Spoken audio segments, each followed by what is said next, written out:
Welcome to Mind of a Boss Podcast. This is your host K3, and I'm here with Demetreus, man. I'm gonna leave him the floor, let him give y'all some space, and let him tell y'all a little bit about what he got going on and who he is and what he stands for. What's up? It's Demetreus Moorer-Saunders. I got two last names. I wear them proud and loud, and I'm an actor, model, mental health advocate. I run my own businesses. I also have a business called Second Chance Elite, where we're helping high school football seniors hopefully get into college and helping them with life after school too as well. But on the acting side right now, I got a big project coming up soon called After the Chair, the Michael Lane story. It's about an athlete who almost made it to success. But you see the life and trials and tribulations that he had to go through in searching for identity after football too as well. So I'm just happy to be here, man, with K3, right? Yeah. Now, hold on, before we start, because I was looking at that and you sent me an email and it was Keviante, right? Yep. So you got 3 E's in your names. Is it K3 because of 3 E's? No. I was just so my name is Keviante. They used to call me Kev in the streets, but then I just took the K. But the 3 means it stands for mind, body, and spirit. Okay. Yep. Let's go. That's dope. 3 keynotes, man. Yeah. You take care of your body and your mind, your spirit to get better. You know what I'm saying? So I like that. It's all about growth and development around here, man. Yeah. Just because of the things that I've been through. So I want to make sure everything that I do stands for something. Yeah. It has a truthful meaning behind it, a very powerful statement behind it. Purpose. You know what I'm saying? Yeah. It's purpose. I like that. Definitely I like have that. a purpose out here. Yeah. So, is there anything that you got going on so far that you might need any help with? I don't want to say help because that's really not the right word. You mean more like a collaboration? Yeah, or so, because it's not so. And you know, it's crazy because we was just talking. I was talking to Jay about that earlier, and this is the first time where I reached the point in my project where I have to start reaching out to people that ask for certain help or collaboration or anything like that. So honestly, right now, the biggest thing that I have is, of course, the After the Share project. That's something that I'm building off the ground that I wrote, directing it, I'm acting. We had that conversation. Yeah. So that's something for sure that I would need help with in terms of finding locations and things like that, and definitely the behind the hands, backstage. Yeah, they don't understand, man. That behind the scene is something crazy. Like, it's a lot that goes into it, man. Like people don't understand that. I think this is my 5th episode I done shot. Yeah, bruh. Yeah. It's like are you editing yourself too? Yeah. Man. I'm doing it all myself. I'm doing it all myself, man. I'm doing it all myself. But this is what it's caused for. Like, some people, I don't like this. Yeah, being here, I've met people. Yeah. But besides being here, I don't have anybody. You know what I'm saying? Like, even when it comes to family, I can't sit down with them and be like, oh, well, hey, this is how we do this. Well, can you help me do that? Like, nah, there's no collaborations there. There's no mingling amongst the family. Is that just because of your family history? Not to get too much into it, but we brought it up if you don't mind me asking, though. That's the whole thing, and I don't want to project my old hurt or the things that I've been through on my children. That's why I don't have kids yet. You know what I'm saying? Because of the family dynamic situation. But I'm also learning that a family is not what you were born into, it's what you make it. So I'm in the middle of grasping my own family and creating my own little world. Which is creating your own community. Yeah, it's beautiful, man. It's really beautiful. It's dope. It's dope. It's super dope. Honestly, that the way the world works is collaboration. Like, of course, certain things have the quid pro quo system and all that stuff, but you can't go nowhere without some type of collaboration. You're only gonna hit somewhere. You got to do something. You know what I'm saying? Like, you have to do something. So, even for me, I shot my own podcast for myself. And everything because I had a guest that didn't make it because of situations. You know what I'm saying? Yeah. It was a last minute thing. Don't get me wrong, was I upset? Yeah, I was upset, but it put me in a position to where I had to really think, you know what I'm saying, and quickly. But I wasn't going to let my time in that space go to waste either. So you have to capitalize on it. Yeah, you got to. And the show goes on. Yeah, that's the show must roll. Yeah, the show must on, keep bro. going on. Like, you know what I'm saying? you Because that's what the enemy wants. The enemy throws rocks and ratchets and needles and whatever the case may be into your plan just to see if you're going to navigate from it. That's it. Yeah. That's it. And you gotta keep that faith in that purpose. Yeah, that's it. That's it. What do you stand for? What do you mean? What do you mean? What do you want for yourself? Yeah. So, Demetrius, man, the way this is gonna work is that I got 100 questions. Okay. And I just want 7 numbers. Okay. Now, you can either hold on to your 7 numbers, and this is how we're gonna play it. You can give me 3 first or 2 first, because it's only 7, so that's how I'm gonna break it down. But also, through the midst of that, if you go 3 questions, then you get the opportunity to ask me 3 questions. Okay. You feel me? But if we go 2, then it's just. So I'm not just getting in. No, much. Like not. This is yeah. That's dope. Yeah, all right. Dang, I'm gonna have to come up with some questions then. Yeah. Like, all right, wasted one. No. I'm just playing. And then that's the thing too. Like, the whole point of it is that once you see what the tailors are questioned around, you're gonna be like, all right. Your questions is gonna come. Is it so? Bounce off of that. Literally, that's what it does. Okay. So what you want to do? You want to do 2, 3, what? Ooh, dang, that's a hard one. Let's go 2 questions. We're gonna start off with 2 off the bat. Yep. And 1 through 100. Yep. Let's just go with 51. 51. 51. What is the difference between a boss and a follower? Oh, difference between a boss and a follower. Yeah. We got a lot of followers nowadays, honestly, and I would say the biggest difference between a boss and a follower is that a boss kind of makes his lane. Like he or she figures out which way they want to navigate. They plan it out, and they see that end goal.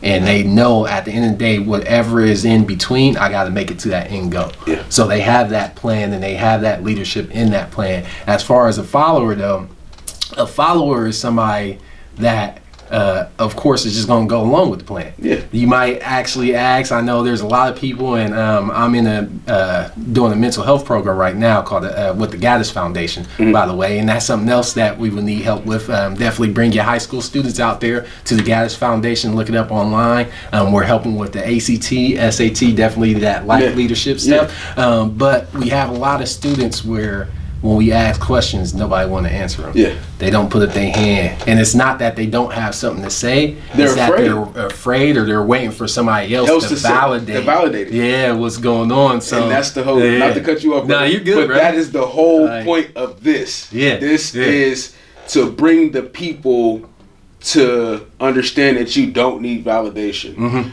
I was one of those people that seeked validation. I thrilled off of somebody else's validation. And once I realized that what was really truly hurting me, I had to cut that off. I had to get myself away from that situation. It took time to get out of that situation too at the same time. And I believe that it starts all at home. That all started at home. Because you're not able to voice yourself, because you're not able to articulate your words, because you can't find the right way to define what is going on, or what you're going through, or how you're possibly feeling, or nobody to even talk you out of the situation or to guide you through the situation. They're allowing you to cry and mope, and then they're telling you to shut up or stop crying. There's nobody's explaining anything or trying to figure out why you're crying or why you're going through the situation that you're going through. Yeah, man, that's beautiful. I agree with that. That's beautiful. That's beautiful. And I'm gonna piggyback on what you said. I'm happy that you said men and women. Because a lot of people feel like that men are just bosses, and it's just like, no, there's bossy women out here. That's super bossy, that holds no bars, that don't care about the gender or none of that. They just want to make sure that the people is well taken care of. I love women. I love the fact that women are very nurturing and caring and charismatic. Honestly, it shows a lot too as well, because I caught myself on that, because I was going in the avenue, not so much as men, but when you hear boss, that's the first thing that my brain went to, and I was like, hold up. Nah, it's men and women in the boss role. So so I agree with that wholeheartedly, and I love that leadership aspect, because a lot of times, like, I got my leadership aspect from my mom, but and from my dad, but then I saw my mom grind a lot too as well. So I see my mom grind harder than my dad did. You know what I'm saying? So it's just like, it's a different thing. It's a different type of thing. So you gotta give them honor in terms of boss. And then also with the boss statement, people think of bosses as far as like you gotta have the most success or money or anything like that. Boss is more so a mindset. That's it too as well. It's a mindset. Like, it's a mindset. You had the thought to do it, and you took the initiative to do it. Yeah. You're leading your own path. You're paving your own way. That is a boss. Yeah. You're not seeking validations from other people or caring about what other people are projecting onto you because of how they feel. Yeah. Because they feel like it might not be a good situation. Of course they're going to tell you, hey, don't start that, don't do that. You know what I'm saying? Just like with my podcast. A lot of people was just like, don't do that, don't do that, don't do that, don't do it. Yeah. Don't tell me don't do it. I'm a Libra for one. Two, I'm definitely going to do it because this is something that I've always been talking about. Bro, I've been talking about this for about 4 or 5 years. Yeah. You know what I'm saying? Yeah. Because I've always felt like I had a voice and I had something that needed to be heard. Because people look at the vessel that I'm in and they misjudge it. You know what I'm saying? Yeah, I'm smiling. You know what I'm saying? I'm on camera right now. Yeah, I'm smiling. I'm letting my pearly white show, but you catch me outside of this, it's not the same. Yeah. You know what I'm saying? I got a resting bitch face and it is what it is. But if you give me a reason to smile, I'll crack a smile with you. You know what I'm saying? But that costs too much. You know what I'm saying? You said that's costly. That's costly. You ain't making me no money. That's costly. You know what I mean? Okay. Hey man, I'm just saying it's costly, man. It costs to smile, man. Yeah. Give me another number. Yeah. Let's go. Dang, that was quick. That was a quick segue. Let's go. Number 32. 32. That just popped in my head. Like I ain't even thinking about that one. How do you know who's really in your corner? Oof. Dang, that's a hard one. Is that a question in terms of am I dropping knowledge, or is that a personal question? However I want to take it. However you took it. When it was delivered to you, because honestly, the way that question is written, and when I was thinking about it, is that you can take it both ways. Both ways, yeah. You know my brain split again. That's the whole point of this podcast is that every question you can look at it as just the most simplest thing, but being a creator and a creative and a visionary, your brain is gonna be like, I don't know which way to swing. My bad, bro. No, you good, bro. Yeah. You good. You gotta take care of business, man. She double call, so that's why when you get the twice call. Yeah, you got a double call. You definitely gotta stop what you're doing. Yeah, you gotta stop what you're doing. So, dang. How do I know somebody's in my corner? Oh, that's a hard one, honestly, because the way life showed me growing up, a lot of people only associated with you depending on what you were doing around them. So, like, if we was partying together, like, we was hanging out, we was in each other's corners, we had each other's back and everything like that, but outside of that,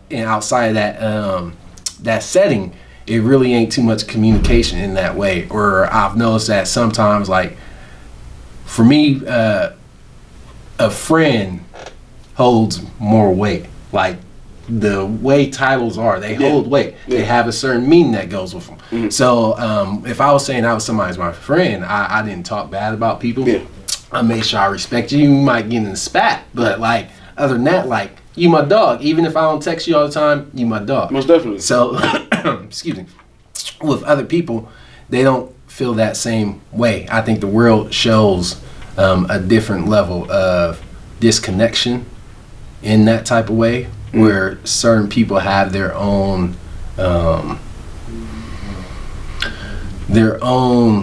way that they want to navigate, and you just a part of their system, pretty much. So, I totally agree with that. As far as knowing that somebody's in my corner per se, that means I could text you, and it don't matter how long we haven't talked, don't matter if you don't answer that text right away, you gonna respond back, and it's gonna feel like that friendship is still the same way. Definitely. We never lost any time. I'm not big on talking on the phone, but if it's one of my boys or one of my friends, I'm gonna call and we gonna answer the phone for them. Like, just if it's another lady friend, like if somebody that I'm personal with, we gonna answer the phone. So as far as people being in my corner, that's what I look at. Are you gonna answer or at least respond back at some point? Or is it a thing of where we have to be in a party setting, or we have to be going out, or we got to be work buddies.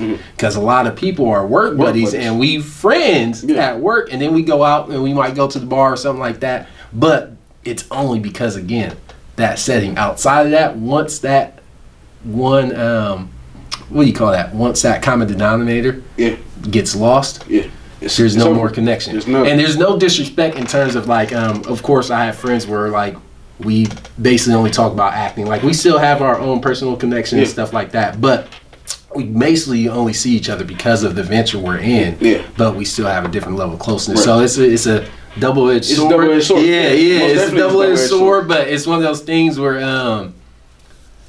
you know the connection with people. Like, I'm 34 now, so I've had, for me, a long life, it feels like, with a lot of different things of where I've been in a lot of different situations. To say it lightly, in a lot of situations where certain people I know that looked out for me. Like, for sure, like where I called them up. I had a friend where one time I was like really homeless, like just lost the hotel, had some situations with an ex or whatever, and I instantly called him, and he was like, "Hey, I got a room for you." Ain't talked to him in months, but he was the first one that was closest to that area that I can think of, and like God put it on my heart to just call him, and he instantly was like, he looked out for me. And like that's what I look at as far as somebody in your corner. It don't matter how much time y'all had or anything like that. They gonna. It's about the character of the person. That's what I define my relationships off of: the character of the person, the vibe that you give me. What you put in is what you get out. I firmly believe. So it's like I treat people how I want to be treated. I agree with that.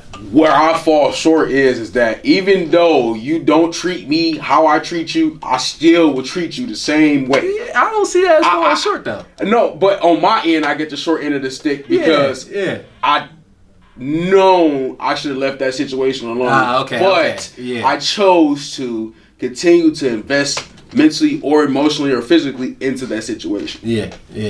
That's where my downfall is. I can see that as a life lesson.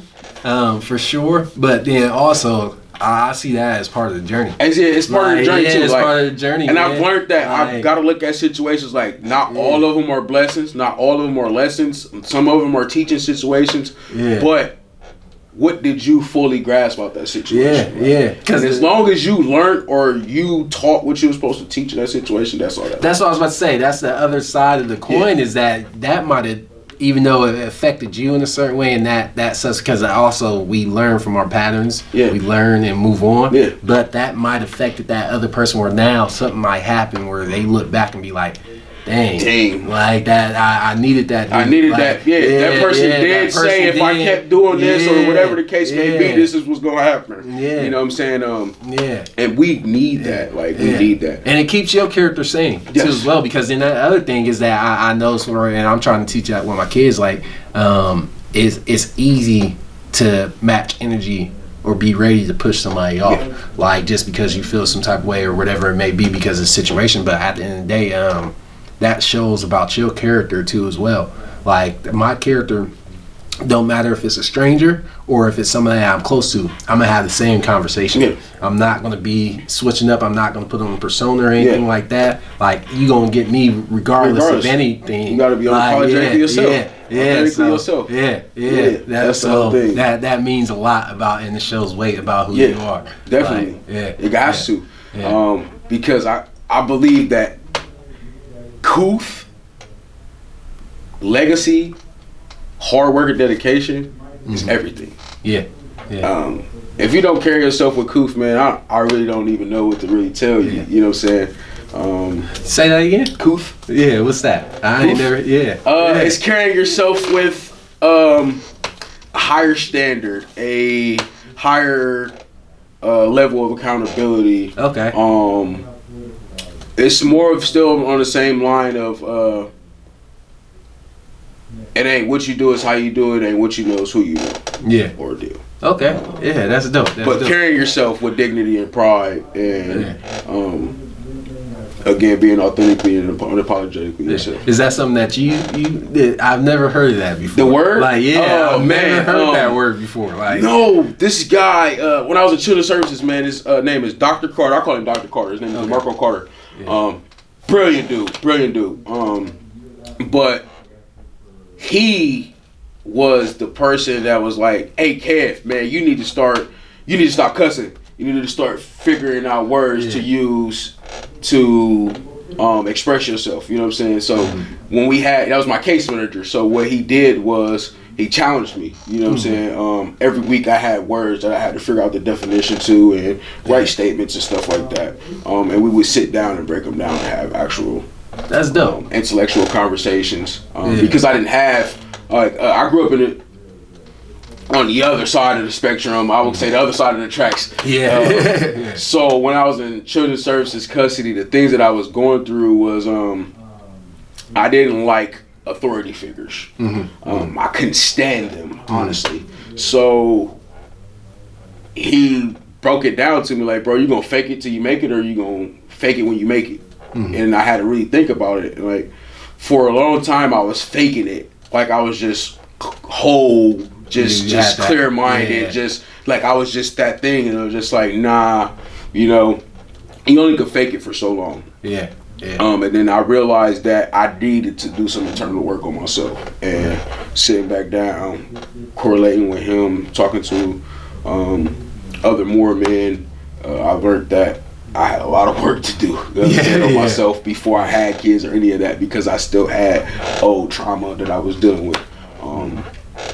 And it's not good to walk around angry as a black man. Nah, it's not. It is not good to walk around angry as a black man. Angry black man? Nah, it's so ugly. It's so ugly. It's not good. People are standoffish of you, and that energy too as well. People can see that presence. And then a lot of times, that anger seeps out in different ways, where it's not so much as just the angry black man anymore. No, now you're confrontational. Now you're confrontational. Now you also have that thing where you're defensive too as well. At the end of the day, So now that if that was my two questions, I was thinking of this question because you were saying some stuff earlier too as well. Let me ask you this: with your, you said it costs too much to smile. So now if you was at the gas station and you went to go up and pay for some gas, would that be an interaction? Yeah, I'm gonna smile. Okay. I realized that I had that face that I carry around. It could be read two different ways. It could be read as he don't want to be bothered, leave him alone, or he might be going through something. I don't know if I should say anything because he might snap off on me. So I'm more of, I'll tell you good morning first, or grand rising first, or how is your day going, or have a great day, or whatever. I'm going to make sure you see my teeth. I'm going to make sure you see a smile on my face, because then you're going to be wondering, why is he smiling? What's going on that he's smiling? So I woke up this morning. That's why I'm smiling. You feel me? I have breath. I was able to take a breath. I was able to use an actual toilet and wipe my hind part with tissue. I was able to brush my teeth this morning. I was also able to drink my coffee this morning. It was just certain things that I had to realize, like, bro, you have to be happy for this. Like, you have to be. You have to be, because of the things that I've been through. I was using that as a crutch to be nasty in certain situations, or to reflect onto other people. Because it fed you because it fed you. It allowed you to be more in that energy. It allowed me to. But again, that was just the cognitive thinking. Like, that was my thinking process. And also because I've seen that's all I've seen my whole life is Pops do what he want to do, Mom do what she want to do. Everybody do what they want to do. Everybody talk to people how they want to talk to people. And I had to realize that I can't be out here just talking to people any type of way, because that could get you into a real tough situation. You know what I'm saying? A situation that you don't want to get yourself. You're not gonna be able to get out of, because at the end of the day, it's like this. we're men. We both bleed. We both got kahunas. So it's just like, I can't expect for you not to do something that I wouldn't do for you. Yeah. You know what I'm saying? And treat people how you want to be treated. So then once I realized that, like, my life got a little bit better. And then every day it's just been a working process. It's just been a working process. As long as I wake up, I look myself in the mirror. Damn, you beautiful. Yeah. You know what I'm saying? When I brush my teeth, like, it was a chocolate, sexy chocolate. Keep doing your thing. You know what I'm saying? Like, even with the clothes that I got on, bro, I ain't been shopping in a minute. But it felt good to go to the store, and I wasn't a 52. So I grabbed a 50. 50 was too big. I grabbed a 48. 48 was too big. I grabbed a 46. 46 cool.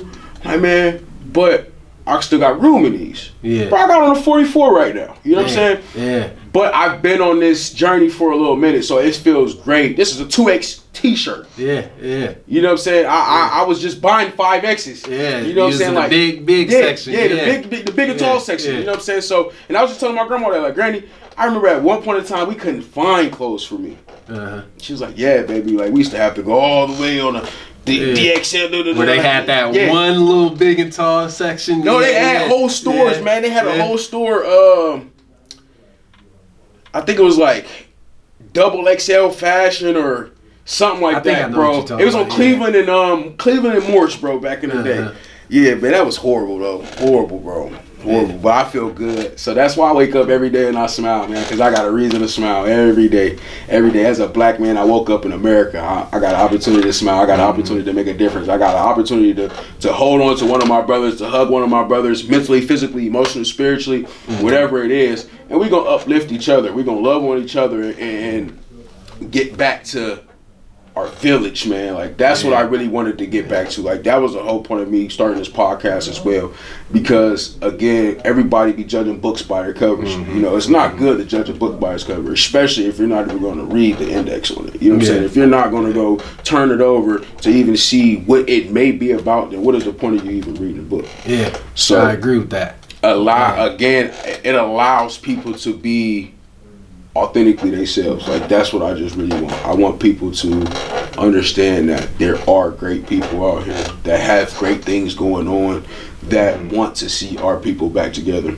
Change the narrative. That's it. Like, or it's not even change the narrative, but bring back to narrative. No, it's literally changing the narrative though, because this time around we're gonna be on the up and up. You know what I'm saying? Like, because there are some people, like, I feel as though there are some people that want to do more for the people, but there are stipulations or something that they got going on that they can't do more for the people. Yeah.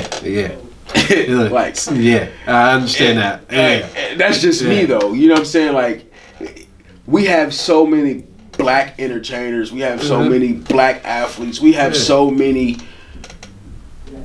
like, I agree, bro. It's so many people that are in such a pedestal level where you would imagine that they were doing a little bit more than what they was. Than what they were. And then it's more like, it's not even about black people. It's just the people in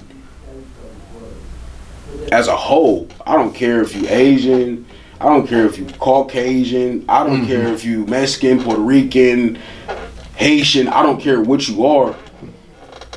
We all come together because you know something a little bit better than I know, or we might need to correlate together and lock in something else, or we might be able to work on a whole nother masterpiece on the back end. If the stove got 4 burners and we can use the oven too, we might as well use it all. Might as well cook a whole meal, bro. That's it. And that's my thought process, bro.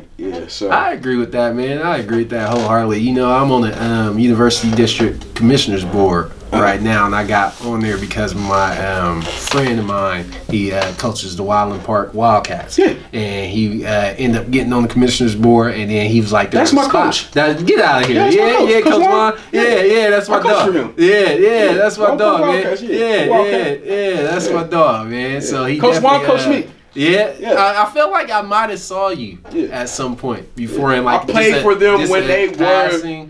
I played for them when they were the Wilding Park Dogs. Dang. The initial team that Darren Russell started. Yeah. That was That's the first dope, team. bro. It's a small world, bro. Small world. That's a real small world. Yeah. He do a lot. He do a lot for the community. And honestly, that's what got me involved, because I moved back like 2020 when COVID happened.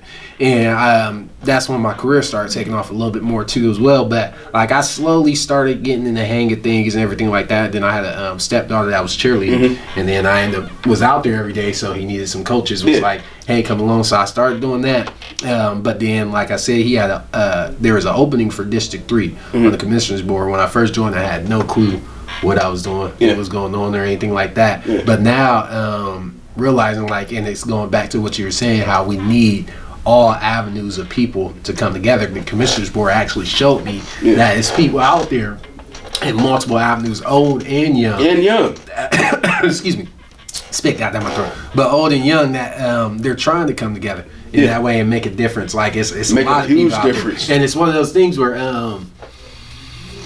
it takes some time. That's the thing that sucks. Time. It takes time. It takes time. But it takes time. It's people out there. Definitely. It's definitely out there. And that's the whole thing. That's the thing for me. Like growing up in the Short North, from '96 to 2011, bro, that was. I'm still trying to figure out how I made it through some of the situations I made it through. You know what I'm saying? Yeah. Even after going you know what I'm saying? I've been kidnapped. Bro, that's some traumatic things done to me, bro. But it doesn't change who I am. It hasn't changed who I am, and that's why I walk around with a smile. I have to understand that I've been battle tested my whole life. And what I went through was for the Most High's greater good. Everything was literally a test, and it was more about how are you going to maintain your composure? How are you going to conduct yourself as a man? And what are you willing to do? Or what are you willing, I don't even want to use the word sacrifice because that's not good. What are you willing to do for him in the process of learning and growing as a human being? Move with intention. Yes. You have to move with intention. I have to move with a purpose. I have to move with an understanding of somewhat of where I'm going or what the Most High wants me to do. And I feel like that's why I'm being placed around certain individuals that I'm being placed around. I feel like that's why Jay Esquire is on my hind parts the way that she is, because a lot of people see more potential in you than you see in yourself. But as long as you take the initiative to put the work in, the help will come. The help will be there. And you know, sometimes even if the schedules don't align, you got to move things around. You know, we had that. You know what I'm saying? We had that thing going on. We figured it out though. And communication is the key to success. And you have to be able to firmly communicate with people. You have to be able to articulate with people exactly what you want, because my grandfather used to tell me this: don't miss the tree because of the forest, and don't miss the forest because of the trees. I'm like, Granddad, I didn't understand it. And it was just simply read between the lines. You got to be able to see the whole portrait. However you see it, you can't miss it. You can't be caught up just on that one level of detail. You can't be caught up on the trees because of the forest. But then you can't be caught up on the forest because the forest is nature. It's wild. You don't never know what you're going to see. You know what I'm saying? So why keep your eye on both. Top and bottom, left and right, longitude, latitude. And honestly, that communication means a lot because people get busy. Like I'm even dealing with that situation right now where I had an audition. I did the audition, got the part, but because of life, I wasn't able to communicate well. And then I reached back out and was like, hey, I'm sorry, by the way, things happened. And then they still wanted me. So and if I would have been in that thought process of, well, I already been too much time, like I'm not even going to worry about it, then I just lost out on an opportunity. And a lot of people honor that communication too as well. You don't know how many things or how many doors you might open just from having a conversation with somebody. That's it. Yeah. That's it. That's it. You never know how small something was to you, but how big it was to the next person. Yeah. And that's why I say it's not about what you know, it's who you know. It's about how you choose to articulate yourself. And I'm learning that me starting my podcast was probably one of the best things that I did, because now I am being also viewed and listened to, and people are very understanding of, okay, now that makes sense. You know what I'm saying? Yeah. You kind of get to put your face out there now, so now they get to know you a little bit more. It's going back to that judging the book by the cover. That's it. That's it. And it's bro, it's beautiful. It's coming out beautiful. It's coming out beautiful. I got some other things that I'm working on as well. Keep me in the loop. Man, I got you. I got you, bro. I got you. Trust me, I've been speaking about your film that you got going on. You know what I'm saying? Because like I said, I know a lot of people too. You know what I'm saying? A lot of people we all play football together, and things of that nature. And what caught me was because I swear, I had a concussion at one point in time too. And it was like one of the worst things I ever went through in my life, because I loved football. I loved football. And then after that concussion, I had a bone injury. I had a helmet to knee injury. So that tore me, like, I can't do nothing no more. You know what I'm saying? Like, they want to do surgery on my knees to this day still, and I won't allow them. Like, you're not about to cut me open and put nothing metal in my body. Especially if you don't need it right now, because that could be more of a hindrance later on. Yeah, it could be, but that's what they got knee braces and stuff like that for. They have certain things that I can use. Also, my knee probably won't hurt. It doesn't hurt as bad as it used to now that I've lost a lot of weight, and I'm not done yet. Because I have a specific goal I'm trying to get to. So I'm not really. So all that matters. All that matters. Yeah. Health is wealth, man, and I'm gonna keep preaching it, and I'm gonna keep working on it, and keep pushing myself to make sure that our people understand that. You know what I'm saying? Like, I don't eat red meat. I don't eat pork. I haven't had pork in 14 years. Dang. And I haven't had red meat in 6 months. Congratulations. It's hard. I bet, because I ain't on that curve yet. But I want a steak. I be having days where I'm like, I want a steak so bad. I go to the grocery store, I want a steak. Downfall, bro. I want a steak. I want a burger. Ribeye, like, nah, don't do it. Don't do it because I understand my body now. Like my gut really hurt me. Like after you eat that meat. Because it be so dense and everything. I can understand that. Like I don't try to eat burger no more too much. Like I'm starting to cut away from it, because I know for a fact burger is something that it messed me up.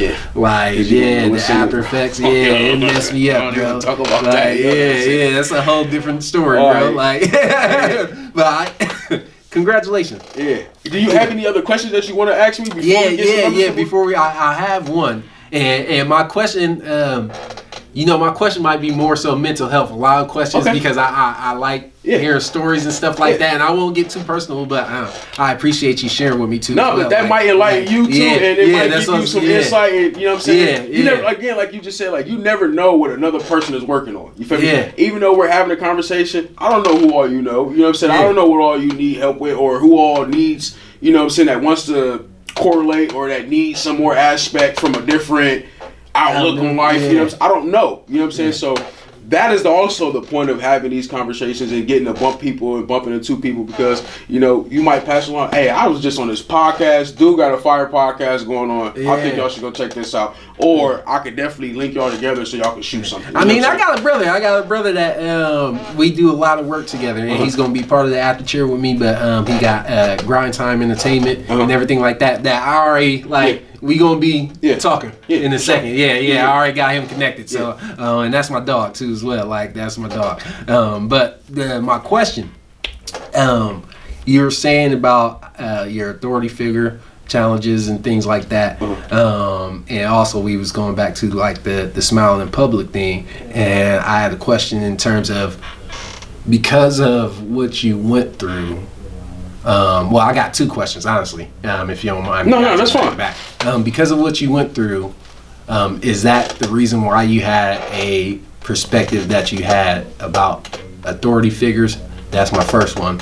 And then my second one is also when you were growing up, like for me, a lot of things that I went through, excuse me, I didn't realize was trauma.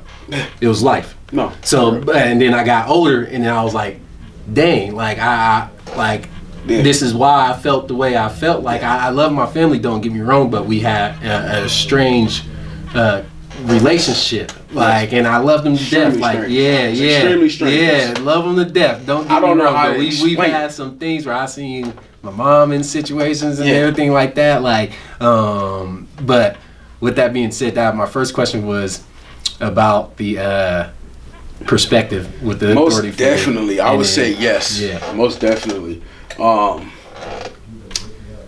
Is it because of your connection with authority figure was how you were saying it was always just shut up and do what I'm telling you, don't show emotions, and that's why I wasn't able to, me being the oldest boy, I wasn't able to show no emotions. I wasn't raised to show any emotions, honestly. My dad was that guy. Like when I was growing up, he had it. Like he had it all. Bald head dude, you know, he stands 6'7", pockets full of money, duffel bags full of money. He run his own crew. That was my life. So my daddy was, I got $1,000. I got $1,500. My son to whoop your son. Whooping. Yeah. I'm going in grown man's pockets, snatching grown man's pockets off of them already. Going in their pockets, like, that's the type of things that I was raised around. Dang. My pops, you know what I'm saying? Like, we did, we had 1,000 dips, 1,000 jabs. We had 1,000 hooks, 1,000 uppercuts with 30-pound weights on our wrists. Those are our punishments.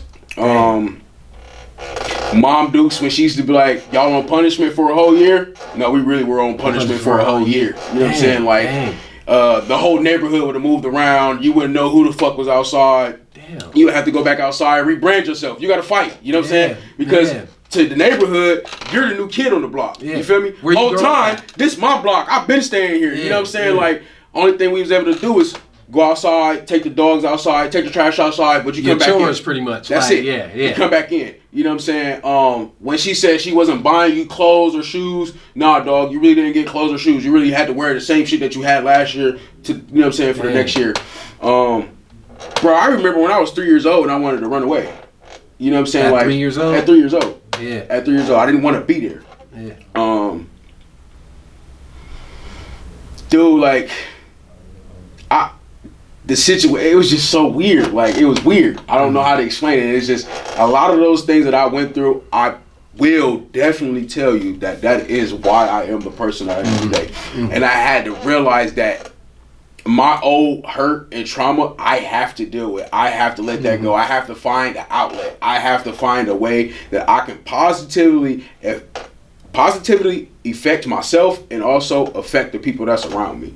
So why not make sure that I do everything in my power to make sure that my kids don't go through the things that I go through?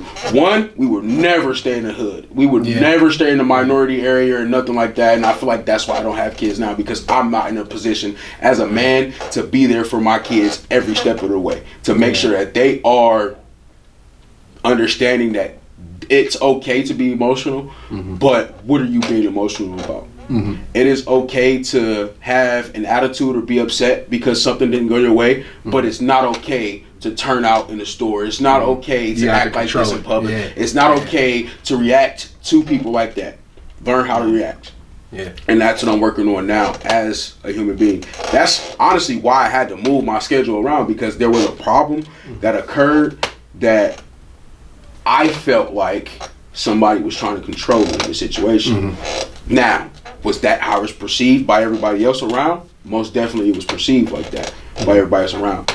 But because of who I am, what I look like, and because my voice gets loud when I get angry, now I look like something. So you look different. Like you're the problem. I look like the issue. Yeah. But what did you do to create this issue? That's what I'm working on. Yeah. Not allowing things to affect me or what I got going on, or to stop anything else I had going on around me. Now, mind you, we could have did it. We could have shot it somewhere else, but I don't have anywhere at the moment that I felt safe enough to do, you know what I'm saying, for both parties. I wanted, you know what I'm saying? Yeah. So, and that got me, my brain working on other things too, you feel me? Because now I'm looking for venues. Now I'm looking for things to hold my own everything, because I do cook, you know what I'm saying? And that was the whole point of me coming to Ohio Media School, was because that is my outlet right there. Singing and cooking. Yeah. But cut on some old schools and give me some food. Oh, bro, I'll be in the kitchen. He said whatever. Cooking. Whatever. You know what I'm saying? That's that old school cooking method, bro. Yeah, for real. You get really like zoned in, locked bro. Locked in. You talking about just make this? That's all you want? All right, cool. Don't ask me what I put in it. Don't ask, because I can't tell you the measurements. I can't tell you, because you just I just do it. I flow. I flow. It's my it's cook. It's second nature to me. But Ohio Media School, it brought me to so much more. Being around more creative people, and I understood that I have now a full-fledged outlet on life, that I can definitely work on myself and work with other people and be happy, man. Like, be extremely happy. So when it comes to the mental health thing, man, I am big on it. I'm big on it. That was also another reason why I started my podcast. I don't have anything against the LBGQ community or anything like that, but that's all I seen last month. I didn't see anything on the internet. Shouts out to y'all, kudos to y'all, but I didn't see anything about mental health awareness, walks, talks. You really have to define. You know, it's crazy. I was talking to my lady, and I was like, and honestly, I used to work at a club for that. It was all types of people walk through. I used to dance too as well. So like, I no disrespect to anybody, and a lot of them still know me. And I'm sure there's some videos out there. Now I say, like, when I make it big, somebody slide a video out there, and I'm like, So with that being said, though. Last month, I'm like, it's crazy that they put us all in the same month, where you got Father's Day in that month. It's Men's Mental Health Month. And you got the LGBTQ community. And like, that's crazy. You literally meshed us, and we get outshined by that community. And like I said, I don't mind that community. I love them to death. Like, I got a lot of friends and family in that community. Me too. And with that being said, though, I'm like, we get overshadowed. Like, because the month goes by so quick. It goes by so quick. Like, even at the Father's Day, you look at the stores, like, let's just say Mother's Day. Stores just packed. You got the flowers, everything with Mother's Day. Go on to Father's Day, now you get this section. Basic. Like, just one section. The cards, and you get that one section, and then you get the body wash care packages and things like that. Like, and I think I love my gifts, and they always thoughtful. But I think sometimes also as fathers, you get the gifts that help you stay as a father. More so, like, you get the body wash, the little tool set and everything, and it's like, I love it because it's part of my life. But then it's like, what I like. Dang. Most definitely. So it's crazy. So I think that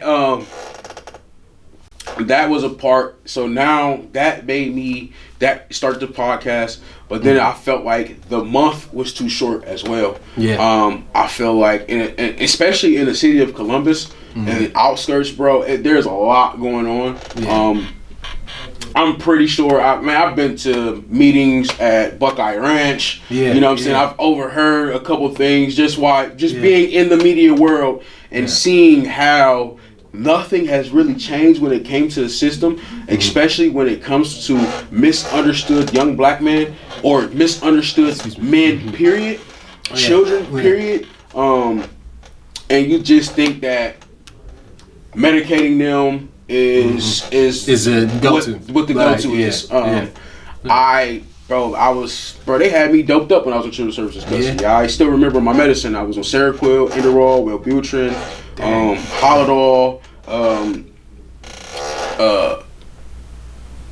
something else too. You know what I'm saying? But even with all those chemical compounds, bro, I'm surprised I'm not somewhere out here strung out. Somewhere guys, that's a lot. That's a lot. That's a problem, especially when you don't need it, because a lot of times the things can be settled with communication and understanding. That's it. And a lot of times, like we were saying earlier, a lot of times, especially with the youth, you have to really think about what's influencing them, but then you have to think about where they come from, and you have to think about the standoffishness too as well, because now as what I had to learn with my kids is that I even tell my daughter with my 3-year-old that he don't know anything, so he's asking questions because he don't know. It can be annoying because even I gotta catch myself like, dog, why are you even asking me? But then I'm like, you don't know anything, so your brain is wondering what's going on, and it's to the simple fact is, why is that like there? What's this? Everything's new to you, so now you think about a kid that went through traumatic situations. The world taught him how to act, and that's why I tell people, when I grew up, I moved around every 2 years, so navigating friends was different, so I had to reshape myself every couple of years. So now I started acting the way that the world showed me. See, I've always been a big dude, so I got bullied growing up. But once I started reacting and beating up the bullies, now I'm the bully. It changes things. How? Which is wild. Like how? How am I the issue when I'm the issue solver? You know what I'm saying? Like, I'm teaching him a lesson. Stop talking to people like that. Stop talking about people like that. Stop doing this. Don't touch. Now you the problem. Now I'm the problem. It's not my fault that I was raised, don't start no stuff you can't finish, and always finish what you start. It's not my problem. You should have taught your son that the streets ain't for everybody, and he should have stayed in school or something. Hey, I know my boy, he is not a fighter. You know what I'm saying? And we gotta figure out, I'm gonna help you defend yourself, but that's it. You gotta figure it out. We were forced to fight. You know what I'm saying? We was forced to fight. So, and then having little brothers, you know what I'm saying? We horseplay.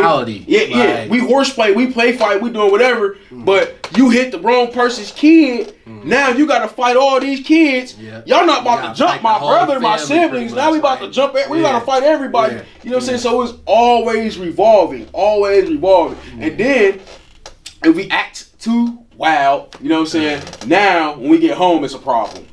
Mom Duke's got an issue with the problem. You know what, man? This is crazy. You can't go anywhere. Can't do nothing. And then I'm only doing what you taught me. That's it. As well. I am a product of my environment. How are you upset with me? You feel me? And once I realized that, okay, K3, Keviante, you have to really, really sit down and re-alter yourself because your life growing up was extremely traumatic, and you're going to pass that off. You're going to... At what point did you... and I didn't mean to cut you off, because that went back to the question of going back to when did you realize it was traumatic? At what point did you realize that I was 20... I'm 29 now. I think I was 27? 27? 27 going on 28, bro. I had some things going on, and I had to go back home. And I had to stay with Mom Dukes. And that's crazy. Going back home teaches you a lot, because I had things going on in 2020. I was like 28. What, in 26 years? I was 28. I had to go back home, right? And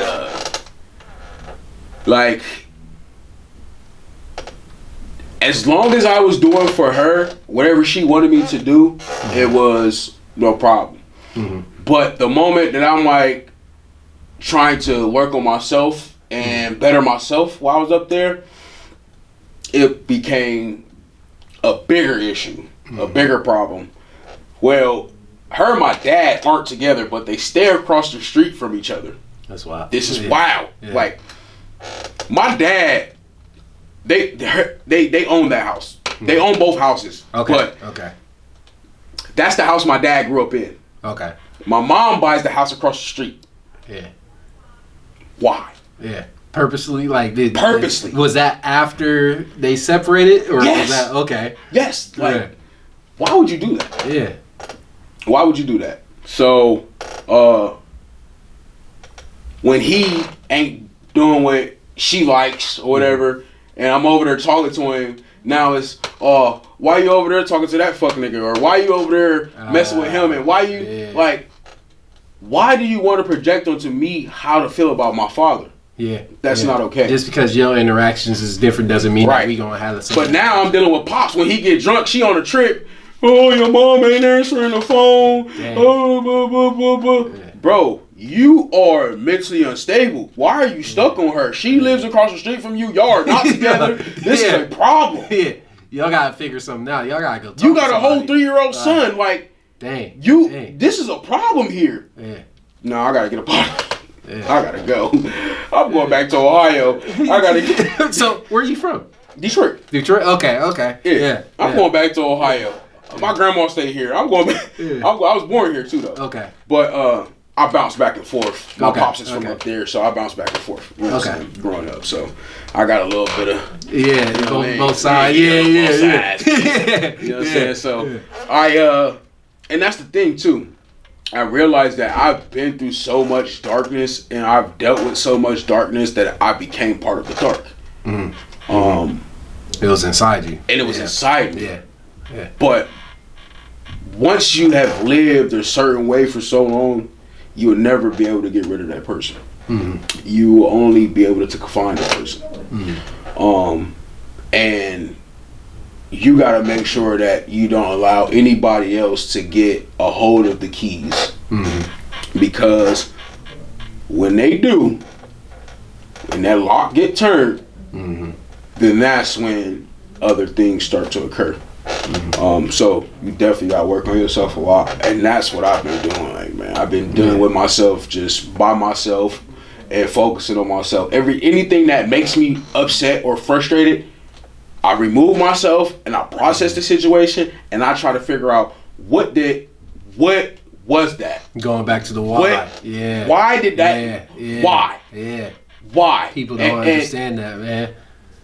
As long as you don't question the most high why and you question yourself why, you always get an answer. You always get an answer because it's right there in your face. You feel me?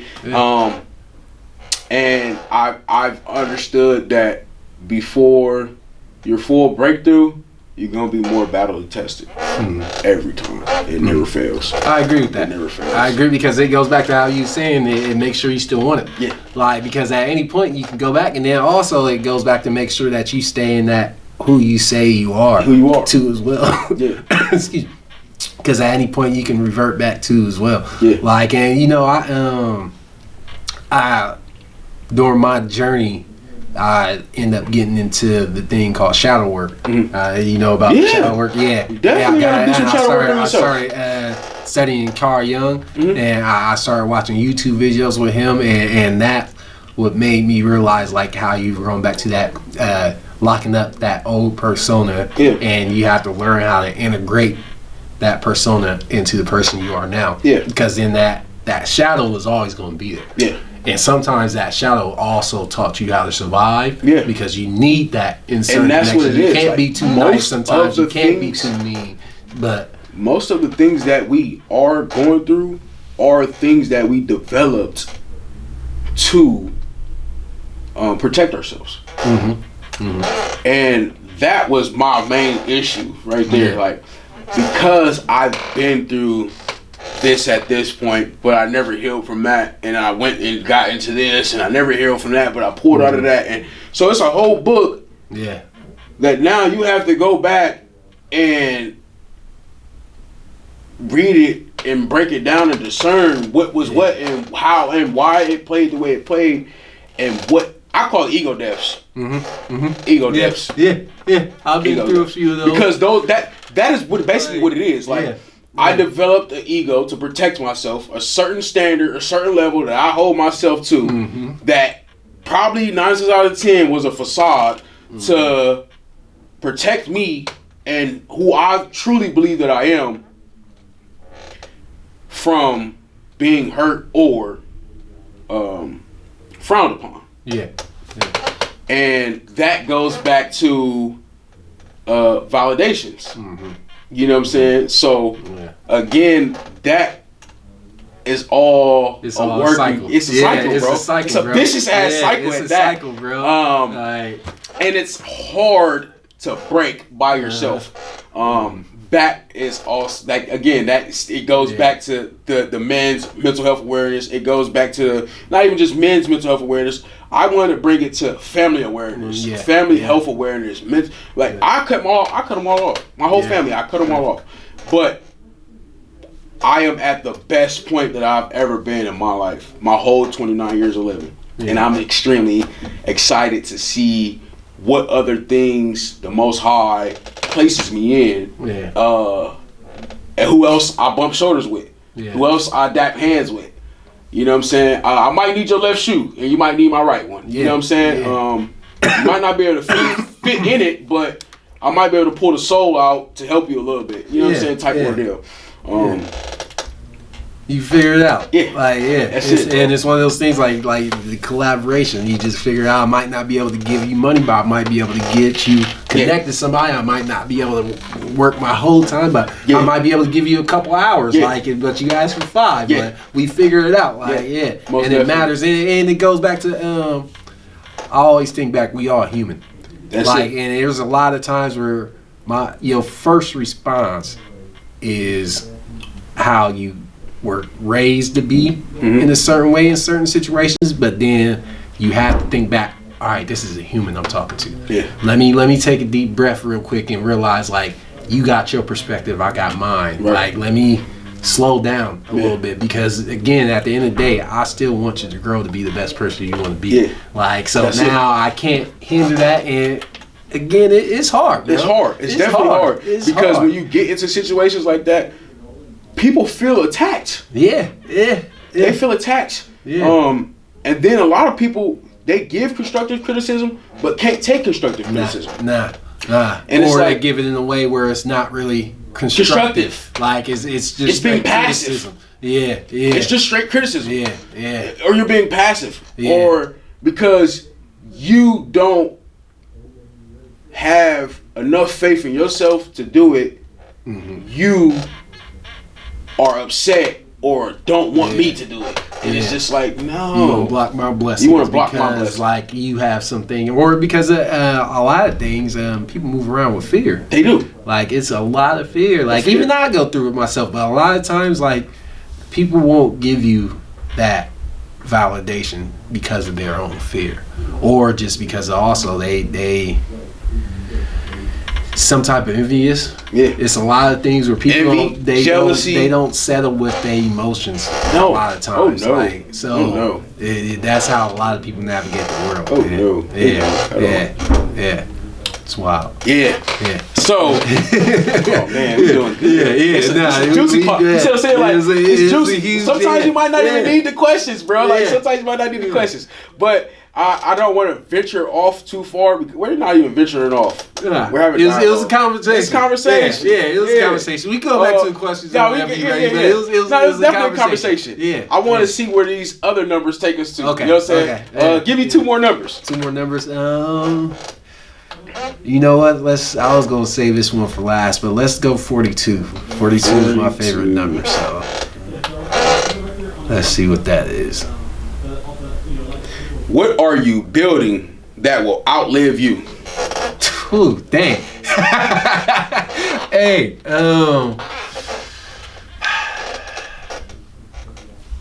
honestly, I would say my name.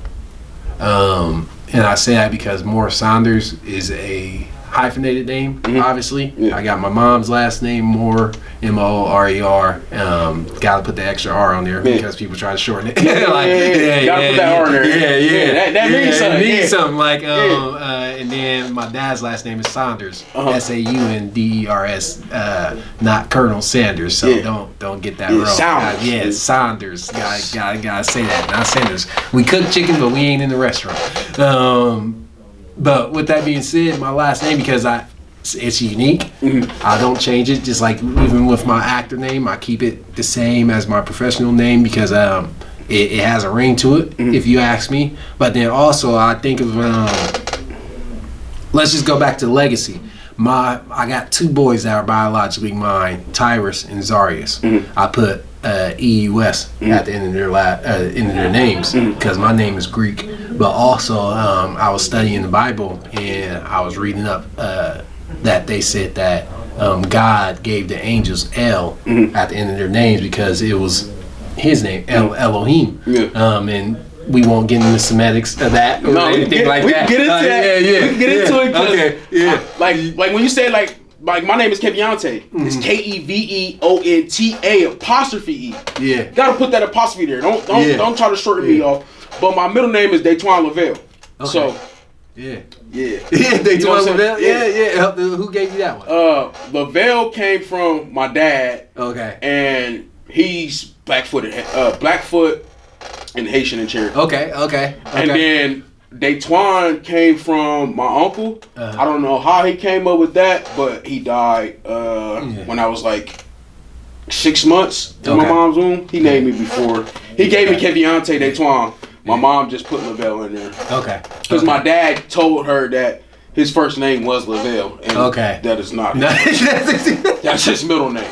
Like, he be telling people that, like, yeah, my name's Lavelle. Like, sir. My mom, her name is Clarissa, but she go by Renee, her middle name. But it's a detachment because everybody always messed it up. But then also her mom named her Clarissa, so I think there's another level to that. Sure. So that I think that's probably why it is. But that's crazy work to tell you. Yeah, bro. Like, and even to this day, like I was just like before I moved back here, we was out. Like, man, I love my pops. Like we go out and have a drink or whatever. But we at the bar. He told the lady like, yeah, my name is Lavelle. How you doing? Like, bro. Dog, bro, first of all, bro, that's not your name. That's my name. I don't care if you had it first or not, but that is not your first name. That's crazy. Hey, we gonna rock with it though. Yeah, we gonna rock with it. But going back, So with Moorer-Saunders, I want to leave a legacy because then going back to the Elohim with L, that's what gave me the inspiration to give my kids EUS at the end of the name. But then also, as I'm growing to be more of my community activism, and also I wouldn't say I want to be Hollywood, but I would say I definitely want my name to ring in a certain way of being good at my craft, and that can happen in multiple ways. But I want to solidify that Moorer-Saunders. So for me, that's what I'm leaving behind is that legacy because even I got alcoholic drink coming out, a rum brand that I got in the books that I got some paperwork. I just got to get everything intact. So that's another legacy thing. And then even that one, that is I created a family crest. My own family crest for that. That's going to be on that bottle. My name is going to be on the bottle too as well. I have a whole layout, so I'm trying to create that avenue of that legacy, Moorer-Saunders legacy, because then it started with me. I'm the only Moorer-Saunders. Like my brother has it, but his isn't a legit name change to my knowledge. I'm the first Moorer-Saunders that was created. So with that being said, like how you look at the if you go back in the older days, you know how people only went by like their first name or Alexander the Great and things like that. Your name holds a certain weight. So I want to create my legacy of where now moving forward, my grandkids, their grandkids got the Moorer-Saunders name hopefully, and that solidifies that name as a longevity. Longevity. Yeah, that's what I hope for. Because then like again, I love my family. We have some issues, every family does, but family is how you enter the world. Family is also what the world sees of you, because they usually see your family beforehand. They'll be like, use that family. So with that being said, that's where I want my weight to be held at, like where it maybe have beautiful. A statue one day or something like that, or a street name. Like yeah. Like I do have a plan. In the perfect world, I plan to open up my own community in terms of community apartments, and definitely affordable housing, but so much as affordable housing to be that segue that people really need, where like I grew up in housing too as well, in terms of assistance, and I want to create something where a lot of people aren't stuck on that all their life, where you actually help them build the skills to get off of it. Like that's why I think a lot of times that we don't see in the community, there's certain projects that are in the works, but you don't really see too many people where when they're on assistance, a lot of times you see them on assistance until they're 18, and then once the kids get out the house, they're able to get off of it. I want to build something where even if it's a seed funding or something like that, where we can help them beforehand and give kids a different nature, because you do become part of your community, but then also if you never get a chance to branch out of your community, all you see is a small world. Like, and it's so much more. It's so much more out here. So much more out here. And that was beautifully said. Thank you. That was beautifully said. Like I had something on the tip of my tongue, but I had to process it a little bit more. Like, that was beautifully said. That was beautifully said. Because that's definitely true. Like, there's so much more out here, and I want them to understand. Like, bro, you just because you live in the hood or if you're from the hood, don't mean that you have to carry yourself hood life. That doesn't define you. Where your address is or where you choose to hang out at should not define you. But I had a young lady. I was homeless at one point in time. I would say from 18 to like 22. So I bounced around the city. I know a lot of people. Even when I moved back to the city, I had to go back to the shelter because the people I was going to stay with didn't want me at their house, which is perfectly fine. Which pushed me a little bit more. I got me a crib in 3 months, you know what I'm saying, with doing that. So, this girl seen me hanging out with the homeless people, but she also just missed me feeding them as well. You feel me?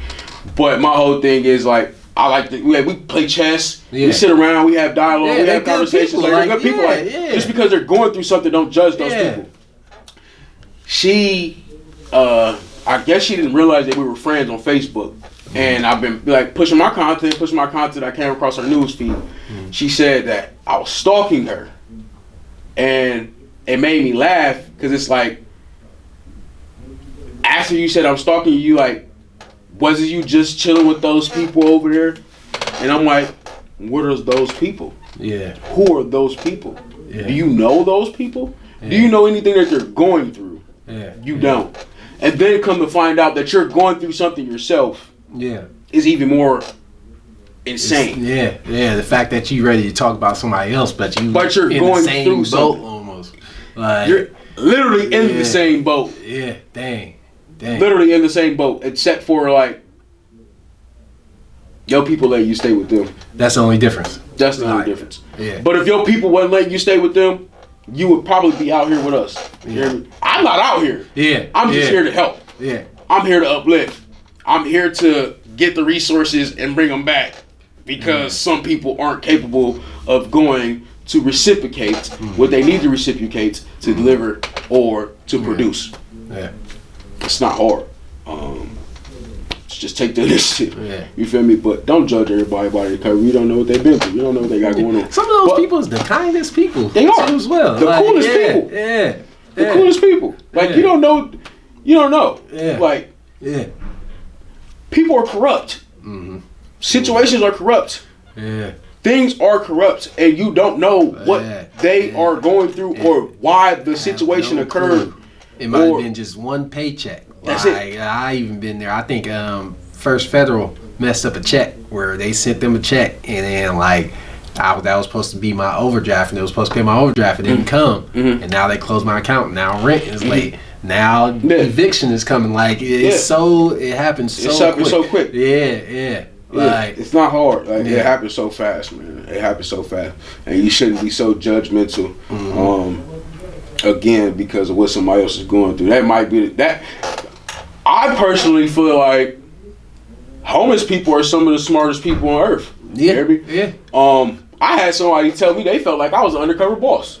Yeah. Because of the way that I dressed, because of the way I carried myself. Because that's funny. And I was going through some things, man, and I cut my locks off. I had locks, and I cut them off.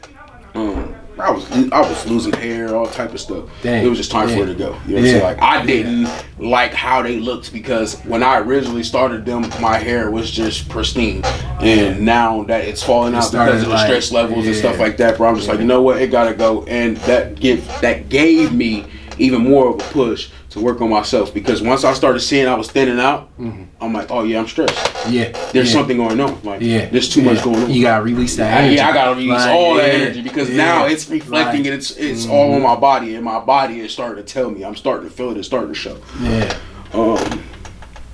So hey, you undercover boss. What do you do? Like, no, man.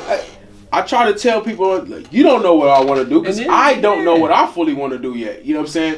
But once I realized that I don't like working for people, like I realized that I am not nobody push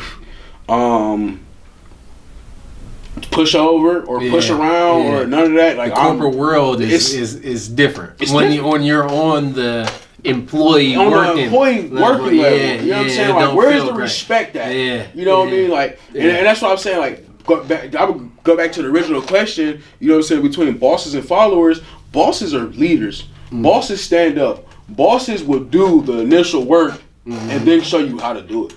A follower is going to do whatever I tell them to do with the plan. And go along with the plan and not create anything for their self to fall on or to they're not investing. You worked this whole time, you didn't invest the money at all. You know what I'm saying? Like I've been that person, you know, that's putting in 140 hours in 2 weeks and 100 whatever. I got tired of that.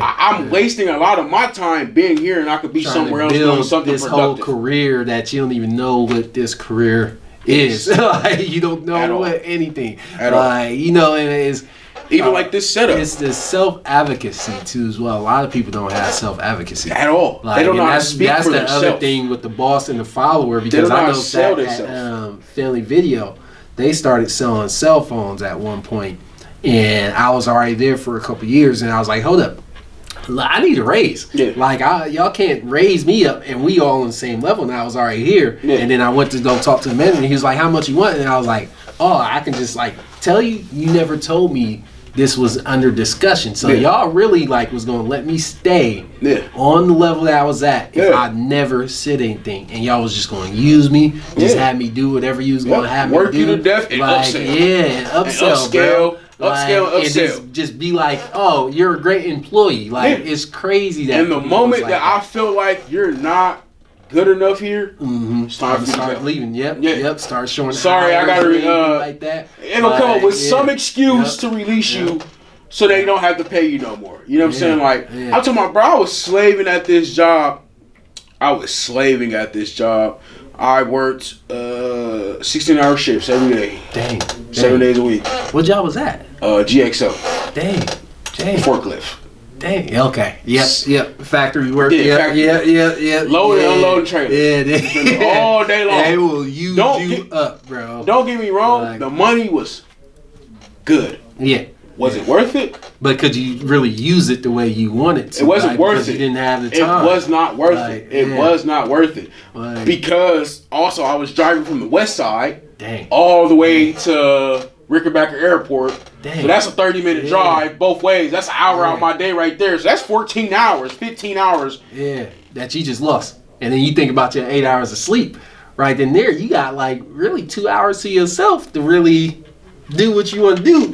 Like, and then you gotta time that by the time I eat. Like, yeah, you gotta. So now I can't even cook for myself. I gotta eat fast food. Yeah, you know what I'm saying? Like, I'm crippling myself. The more that I sat back and I thought about it, it's like you're crippling yourself here.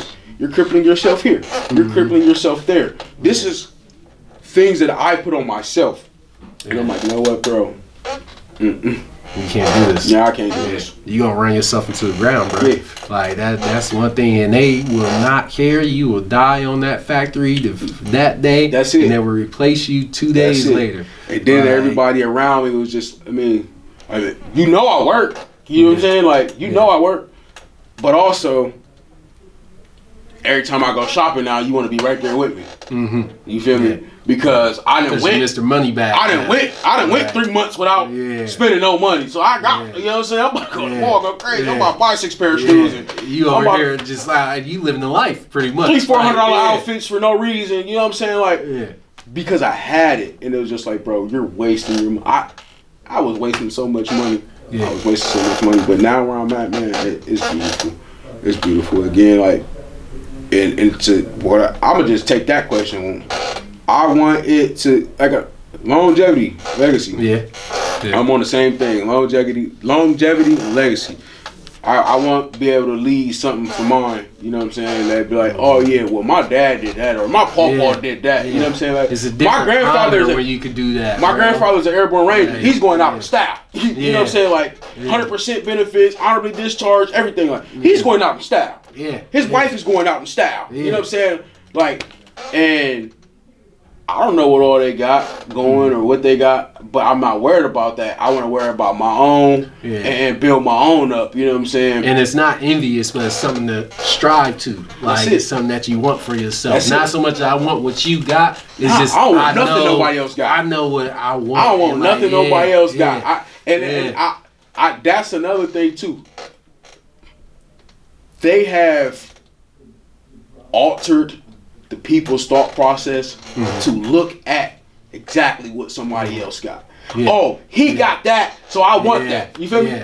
Those are some beautiful earrings. Those are some nice earrings. They keep catching my eye. You know what I'm saying? I was going to ask you about them. Where do you get those from? You know what I'm saying? Those are the type of things. Now, I want those. Can I see it? Can I wear it? And not get it back. You know what I'm saying? No. That's wanting something somebody else got. No, those are nice, but shit, who knows? I might get something with a different color, color layout or something. But it just gives you inspiration. Yeah, that's what it is. It gives you inspiration to be your own. And they're using inspiration and turned it into fluff. Yeah, that's true. You know, we live in a day of age where everybody wants followers. Like, it's weird because, again, it's that double-edged sword of you have to be mentally sound to not go on either side of the edge. Like, and I was telling my daughter about that because I do this thing, Thoughtful Thursdays, where every, not every Thursday, but basically every couple Thursdays I share a thought process. Like the other day, I was saying that I was in the car, and Thoughtful Thursdays was somebody was trying to speed past me, and then we end up at the same light. But the same thing happens in life where you on such a course where you're looking at this other person trying to see, oh, I gotta get in front of them, and then next thing you know, y'all at the same stop. And now look at how much energy you just wasted getting upset or anything like that when we all on the same trail, we all on the same life, and I can't sit here and judge what you're going through. So with that being said, like everybody wants that validation, that attention, that hey, I got followers, I got people following after me, and that's a wild thing to live in this day of age because it creates that persona that a lot of people don't need. It creates that ego. Like, and it's hard. Like, and I love the internet. Don't get me wrong, but it's hard not to get into that type of atmosphere. I love the internet as well, and I've caught myself almost getting there. But I'm more of a person like I'm not with the fake support. You know what I'm saying? I'm not gonna fake support you. So, I mean, if we're both going to be creative, we're going to support each other. You feel me? Yeah. I had somebody that wanted me to subscribe to their channel, but wouldn't subscribe to mine. Yeah. And when I brought it to their attention that, hey, this is not what we're doing over here. You know, we're doing subscription for subscription. Yeah. We're both trying to produce. The person turns around and tells me, oh, it's okay, I don't need fake support anyway. I mean, technically, you wanted my support. Yeah. You asked for my support. That's what you doing right now. Like, technically, you supported me in my face, but then when it comes to everything else, you won't support in that way. Like, yeah. But yet, you wonder why you have the things going on that you have going on. Yeah. Because you're so focused on trying to outlive the next person, outdo the next person, and you haven't even outdone yourself from yesterday, from last year, from a few hours ago. Trying to put on this mask, like everybody sees the best mask of you. That's online. Yeah. That's not cool with me. I don't care. I don't even. This is not even nothing that I see myself doing. You know what I'm saying? So I'm just happy that I did it. Doing it. Yeah. I'm just happy I'm doing it. You feel me? I don't care about the outcome. Yeah. Because everything is not meant for everybody. Yeah. And what I'm putting down, it's not meant for you to always pick up. You know what I'm saying? It's tailored to a specific group of people. You have to be, again, authentically yourself and unapologetically yourself to understand that everything over here on Mind of a Boss is raw and uncut. Yeah. It is what it is. You know what I'm saying? And for me, I feel great. I'm gonna give myself kudos. Yeah. I think I only probably cussed 5 times since we've been sitting here. Yeah, honestly, I heard probably like maybe 3. I think 5. Honestly, I can see 5. You know what I'm saying? Like, well, I heard the first one, and it was when you got more in your personable life a little bit more. That character came out. Who you are. Who you truly are. It comes out and that's what I'm saying. Like, you won't be able to hide it. You can't hide character development. Yeah. If you're fully developed, you're fully developed. If you're not there, you're not there. And you know what I'm saying? That's okay. I feel like that's another problem that we have in our human nature, in our human body, is that I feel like I should be somewhere further than what I am, but I'm not there yet, and I'm beating myself up about it. In our reality, you need to step back, sit, and look at how far you've came, how much you've accomplished, and be proud of those situations. And that's what that was for me last week. Like, last week was a reflection week for me. It was sit back. It was, you know what I'm saying? And I got to looking at my wardrobe, and I'm like, damn, I don't have anything casual, business casual. Business professional. I don't have anything. I gotta go shopping. All street clothes. All street clothes. Like, literally. 3-4 pairs of Jordans, and I got a pair of running shoes. I got some steel toe boots. What is going on? You know what I'm saying? You're putting yourself in a different position than where you were. So now you have to start carrying yourself at that frequency. You gotta understand what room you're walking into. That's it. Like, and it's not a thing of more so looking at yourself as uppity, because some people will take that as that, but it's more so just fitting the part of the section that you're going into. Because in not every room you could be the same. Like, that's the thing that people don't understand. Like, I think we was talking about that last time, the code switching stuff. And code switching, everybody code switch. It's not just black people. No, they all code switch. Everybody, white people, Mexicans, everybody code switch, because now that man that's golfing on that golf course is not wearing that same outfit or that same polo to court because he's a lawyer. You know what I'm saying? He's suited up. And, you know what I mean? So I'm starting to grasp that. I'm starting to see that. You know what I'm saying? Being around these type of people and getting to see, you know what I'm saying, now that I'm in it, like with Jay Esquire, I like, that's a great peer example. Honestly, you know what great I'm saying? Person. Like, great peer example. You know, and so now I'm starting to Bro, it's beautiful. I'm starting to catch it. I'm starting to catch the drift. I'm starting to understand. You know what I mean? And I love it. Yeah. I love it. The Most High works in the most mysterious ways, and He'll place people in your life to either help you get to where you're going, or help you understand and learn the lesson that you needed to learn. That is it. You know what I'm saying?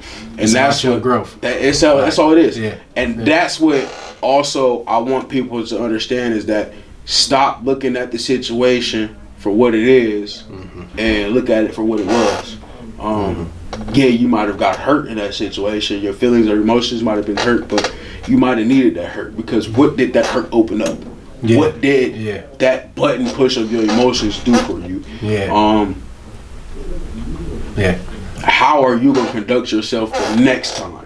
You know what I mean? Like, everybody falls short. Nobody's perfect. None of us perfect. That's why we here. And that's what I had to look at my situations. All my situations is because I'm just so reactive. Like, I'm a ticking time bomb. I would say I used to be. I was quick to react. Now I realize that me walking away or me being quiet because I know I ain't got nothing nice to say to you, it's gonna hurt you more than anything else. It's more powerful. It's so much more powerful. And I get why my grandparents was like, bridle your tongue.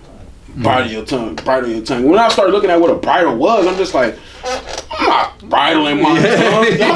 I'm not about to do that. I'm not doing that. It's not so much as you're not shallowing yourself. It's not that. I had to go do that shadow work and literally bridle myself. Like, don't react.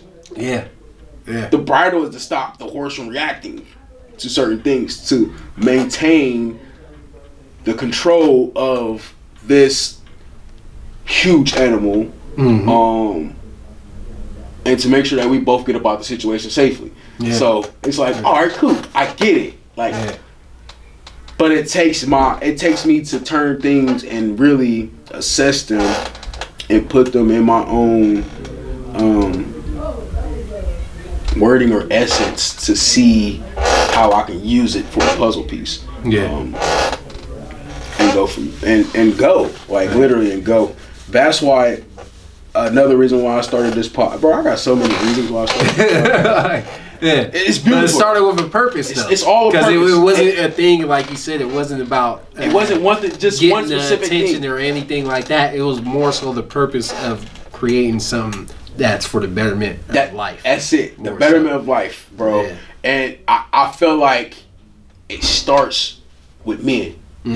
I have some women I'm going to interview. I got some women interviews coming up, but I feel like it starts with men, though. It starts with men that because they want us to be emotionally intelligent. They want us to be big honcho. They leaders. Want the leaders. You gotta have this whole circumference of a mindset, which is cool. It's cool, but at the same time, there's another thing of where that goes back to these certain titles hold a certain weight, and that carries a certain weight. Like being a leader, that's not small. It's not small. It's not easy. It's not easy, bro. Like it's not easy being a public figure. You need a certain support. It is that comes with that, and a certain level of understanding. Because then also, we going back to that boss mindset.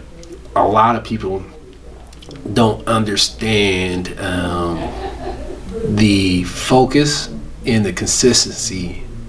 And I'll rather say that than the sacrifice. Rather than saying sacrifice, they don't understand the focus, consistency, and the mental magnitude that it takes to be a great leader. Like, or even a great boss. Like, I can't, again, that biting your tongue, like, I can't speak with you a certain way. I have to be able to push back and calm myself a little bit more than anything, because then now I have a certain goal that we have to accomplish. So I have to learn how to talk to you, because the same way it's like coaching.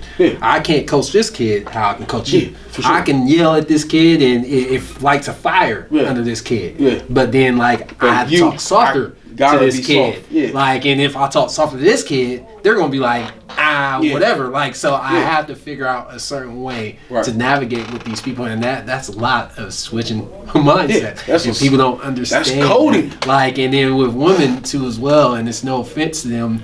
A lot of them want that encoded into the man that they're talking to, but you have to understand too as well that that's going to show with you too as well. Yeah. So now it's you want that, but I got to hold leadership with you too, as well. And a lot of people don't want that navigation at sometimes, like because we have standards. Like everybody has a standard or a certain boundary that they're not willing to break. Mm-hmm. Yeah. And if I'm leading you, I don't want you in front of me or behind me. I need you standing next to me. We're a team. That's it. Yeah, we're a team. I feel like that they didn't see their parents in a team effort. Yeah. So subconsciously, they're thinking that they're not ever going to receive the team effort that they want. Mm-hmm. When we clash, I feel like it is more of out of dignity and pride on both ends. Because I agree with that. One person doesn't want to realize that they were wrong, or that they overstepped the boundary, or maybe they did do something that fluffered the other person's feathers. And that goes back to that communication, that honest communication. That's one thing I had to learn, because I even went to counseling too as well, and had couples counseling and stuff too as well. And a lot of times, I would say people are fearful of that honest communication, or a lot of times going back to that, you have to know yourself. Some people won't think why. They're feeling some type of way. Like I had an example one time where somebody came in, and because I didn't move the stuff out the way, they sat down and they was upset, and I noticed that. And now we had a conversation. Well, if you thought I was going to sit down, why didn't you move the stuff? But then in my head, I'm like, yo, I didn't even think about this stuff being here, because it wasn't a lot of stuff, and like you could have simply just asked me to move the stuff. But now we just had this moment of going back and forth, because there wasn't that simple communication or understanding. And a lot of people don't want to be they don't want to be honest with that. Like, I was mad because you didn't move the stuff. Like, but instead you'd be like, no, you should just know. But it was like, come on now, we can just say like, you're upset, I can see the whole thing, and now you're upset and I'm upset, and I can be honest why I'm upset because you're upset, but you got to be honest why you're upset at the first time too as well. Like, so and that's where that team process comes into play, because we gonna have hurt feelings. We're gonna have hurt feelings. We're gonna clash. We're gonna clash. I like to say it like this: no relationship is perfect. Nobody is perfect. We're all there's always gonna be something to stop the happiness going on. You hear me? So it's part of life. As a team, or as we coexist with each other, we need to be able to course through this situation and validate each other and understand each other, and just remove and keep it pushing. And I feel like a lot of that, again, that goes back to seeing that at home. You have to see that at home. You have to see. You have to. Because, like for example, like I've seen my parents get into it. Like get into it. Like I done seen them get into it. But I haven't seen my grandparents get into it. I've seen them have disagreements, arguments, but I ain't even gonna say arguments, because arguments. It was just spats. Like spats. You know what I'm saying? I seen that, but as far as my grandfather putting his hands on my grandma or anything like that, never seen that. So again, I developed at a younger age already what I wanted in my brain. I knew that I wasn't going to be able to accomplish it being around certain individuals, or keeping myself in certain situations where I'm not allowing myself to grow as a man, as a human being. Yeah. And I want the youth, because there's older people out here too that are still going through this thing. They're going through the same cycles. And, you know, sometimes you got to be tired of being sick and tired to make a change, to make a difference. And, you know, sometimes the Most High will use you or other individuals in critical situations just to see how much you have developed, just to see if you're ready for the blessings that is about to be placed on your life, for the things that you're about to receive, for putting in that hard work that you put the hard work in to do. Yeah, I agree with that wholeheartedly. Yeah. Testing times, like testing times, and then honestly, you don't get to see that growth until you test it either. Like, that's that's the other side of it. That's it. Like, you don't know how far you have grown until you've been tested. Yeah, and it's like prior to last week, I was tested. You know what I'm saying? Like that person, I thought he was fully locked up. I thought I had the keys. Yeah. No. Yeah. I had to go sit down and do some shadow work for real. Like, yeah, bucko. You feel me? Like, yeah. Understand that. It was you know what I'm saying? Like you gotta work on that. You gotta work on that. Your word choice is not okay. You know, and every action does not deserve a reaction. I've been beating myself up about it though, because, bro, stop reacting. Stop reacting. It's hard. That's hard though. That's hard. Like, especially when you're so used to just reacting how you, and it caught me off guard at that. It wasn't just like I seen it coming or nothing like that. It just caught me off guard. So when it caught me off guard, I gave him the exact reaction he was looking for. Yeah. To the T. Yeah. To the T. And it was just like, oh. And you ain't feel good after that. To yourself more so. Bro. I'm like, bro.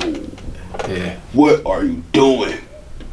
What are you doing? You thought about that after the moment or after? In the moment? No, it was after. It was way after. Yeah. Way after. Yeah. Like, bro, did you really just do that? Yeah. Like, did you really, like, you didn't process anything that you were about to come out your mouth, did you? No, I didn't. I just let it all flow out. However it came, it came. And it was just like, dang. You know you messed up, right? I had to tell me, like, you know you messed up, right? Like, you know you messed up. Like, you know what I'm saying? It's just like, bro, all right. Because I messed up, I know what I got to do to fix the issue. You hear me? Now, it might not fix the issue completely, but it will save you. It will rescue you. You know what I'm saying? Did you already go through that process? Yeah. Okay. Yeah. And that's why I've been pushing. Like, this week I've been pushing crazy. I shot 3 podcasts this week. Yeah? Dang. 3 days. Yeah. I shot 2 Monday. I edited the one down, posted it, but I felt like I did some things in it that I could fix. Because I don't want it to pull. I feel like what I did was a distraction. To the message. You know what I'm saying? So I want to fix that. But you learned your craft. But I'm learning. I'm still in the process of learning my craft. Because this is a whole new process, and it's definitely a new. Like, this is a different setup. You know what I'm saying? Like, I normally only use 2 cams. You know what I'm saying? But I want to see something different. So I'm like, fuck it. Like, this is gonna be a good meeting. Let me just use a 3. You know what I'm saying? So I can get them different angles. That's all about. That's what it's all about. And producing though. And producing and sharpening your craft. Like, I'm sharpening my craft. But this is more footage for me to work with. More footage for me to edit down with. More. You know what I'm saying? So it's a lot of things that I'm working on, man. Like I'm literally working every day, trying to figure out what's my good side, what's my bad side. You know what I'm saying? All of that. It's crazy how you got like you have to. Yeah. You know honestly, like, you know, I used to take selfies, and then I'd be like, why? Like people wouldn't think it was off, but I'm like, something look a little off. Yeah, and then off. I flipped it around, and I was like, oh snap, because I don't never see myself as that. Side, so I never noticed what I look like. I look like a twin, but I it's me, but not me. Like it's crazy how all that works, bro. Yeah, it's crazy how it works. And the camera will pick up so much. The camera pick up everything. The camera picks up everything. It don't miss. It don't miss. Yeah, it don't. You can't hide, bro. And then also being behind these cameras made me definitely want to not go back to how I used to be. Yeah, right. Yeah. Whoa! Yeah. It has the capability to do this. He said that. This is crazy. Yeah. You can really see that for. Like, bro. Wow. Every that blemish, fine detail.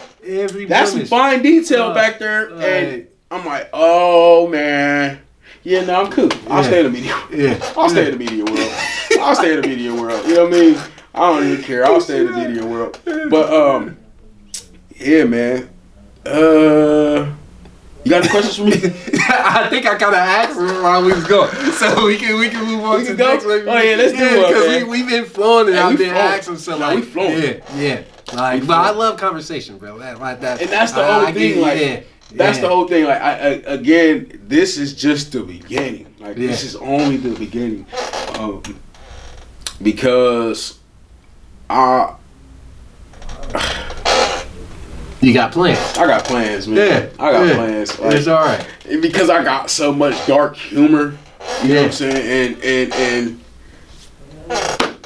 people think that shit's funny. It's really not. It's not, bro. Listen, you know it's crazy, bro. Like, it's traumatizing. It's traumatizing. Like, you know, that dip, man. Like, I'm serious, bro. Now that I am an adult, I'm just like, you know what? I'm have fun with it. Now. Yeah, you know what I mean? It's cool. Yeah, it's cool. It's part of you. It's part of you. And then it's one of those things where people gotta realize, like, and that's something that I realized when I started getting older too. Sometimes it's just in you. Not everybody can say certain things. Yeah. Not everybody can act a certain way. I might be able to say a joke and everybody think it's funny, and then somebody else might say the same joke and they looking like, dog, that was distasteful. Yeah. So it's a certain level, especially when it comes to comedy too. Yeah. Well, comedy, it's a thin line. It's a thin line. Like, so if you got the juice, you gotta use it, bro. Yeah. Like, and then also what I like about it, because I'm sarcastic. Yeah. I'm serious, and once I host a lot. So if anybody's ever looking for a host for a show, hit me up for sure. I host shows too as well, but being a host, like you get a lot of wiggle room. Yeah. So now that's a different energy where like your deadpanness of where you can really be honest with somebody and it won't come off as hurt. Yeah. It's like the Steve Harvey honesty. Like I love that type of thing. So like embrace that. Embrace that. That's why and that's like that's what I needed to hear that. Like, you just put a smile on my face. Embrace it, bro. Hosting your own show, having your own show, running your own program, it's beautiful. It's different. Like, I do what I want to do. Like, I can set my schedule up this week, a whole week in advance, and I know what I got going on. That way, I know I got this. I can do this. Yep. I love it. I love it. And I'm going to, bro. I'm not playing. I'm pushing. Yeah. I'm pushing. You know what I'm saying? Like, I do everything myself. Like, when I got help, I get help with the setup. But as far as like if Jay's not here or if I do it all. I do all my own edits. I do all my own shoots. I do all my own edits. I do all my own voiceovers. I do all my own commercials. I do all my own everything. Everything's all my own. But being my own host, it's fun. It's that energy. It's the energy. It's the energy. And people, it's nice. Somebody was listening to one of my interviews while I was editing it down. They like, I felt everything that you were saying. I'm like, did you? Yeah. Like, he's like, yeah, I can't hear everything you're saying because you know what I'm saying, you're moving fast. But from what I heard, like, I felt everything that you said. I'm like, all right, bet. Yeah. Like, I'm happy that you felt that. You get to see me. That was the point. That was the point. I want you to feel that. You know what I'm saying? I want you to be like, oh, wow. That's a different way of thinking. Yeah. You know? I'm not trying to force my way of thinking on you, but if you look at things smaller, you'll find a fine detail. Yeah. I read a book when I was in children's services called "Don't Sweat the Small Stuff," and I forget who that author was. It sounds familiar though. I ain't reading. I forget who that author name was. Sounds but familiar. Good book. Yeah. Good book. Yeah. Don't sweat the small stuff. It's little. Yeah. It's little, and it's easily fixable. All you gotta do is communicate. Yeah. It's not hard. Yeah. And sometimes that small stuff would pile up if you sweat it like that doorknob. Yeah. Get your coat collar on the doorknob. That will send you off the rails. Or you ready to tear the whole door down. But it's not the door. The door was never the problem. It was all that stuff that added up to the door. Or when you walking down the steps and your shirt get caught on the rail, and it tear a hole in your shirt. Heat it, bro. Yeah. Bro, I just bought this shirt. I literally had it on for 15 minutes. Like in 2 minutes, like that happened, bro. Like, all right, man. Like that's crazy. Yeah. Yeah.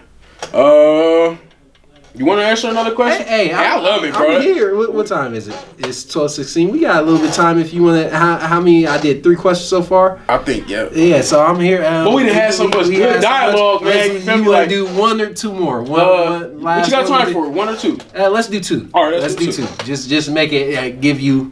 Okay. Give you a full circumference. Yeah. I got a little bit of time. So let's see. Let's go. Let's go 70. 70. Yeah. What's your relationship with money? Ooh.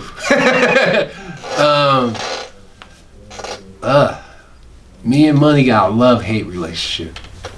I think I'm finally reaching a space of trusting the universe, trusting God, trusting my path. Because it goes back to celebrating those wins and looking back. Like I was almost homeless 3 times. Yeah. And one time I met a person at the bar where their relative, their grandmother passed away. And I met them at the bar, like literally when I was supposed to be evicted in a couple of weeks. And we ended up kicking it. And turns out they needed a roommate. Ended up finding a place to stay at. I told you about the one with my friend where I called up. Instantly had that. So with those being said, in those memories, I realized that everything always worked out. I always had enough money, even though my bank account might have been on 0 sometimes. Like I had just enough where I wasn't scraping a whole bunch together. Like it was always figured out. So now I'm reaching that place of where I manifested my life. Where I'm at now, I thought about where I wanted to be at. I didn't know how I was going to get there, but I kept the faith and I made it. So now I'm in that place of where I'm starting to have that same relationship with money. I do budget, but I have that aspect of it's going to come. Yeah, it's going to happen. Come. Like, and I catch myself sometimes in the moment, like even with the kids, where they be like, "Can we get something this week?" And I look at my account and I'm like, I got a decent amount, but I need to save it. And I got a decent amount in there, but I'm always in that point of where you feel like you don't want to drop below that. Yeah. And it's easy to get that. So now you're fearful of like, I gotta keep my savings at where it's at. Yeah. Like, but then if we're talking about manifestation and trusting God, like everything should be already handed to you. Yeah. You should, whatever you ask, you shall receive.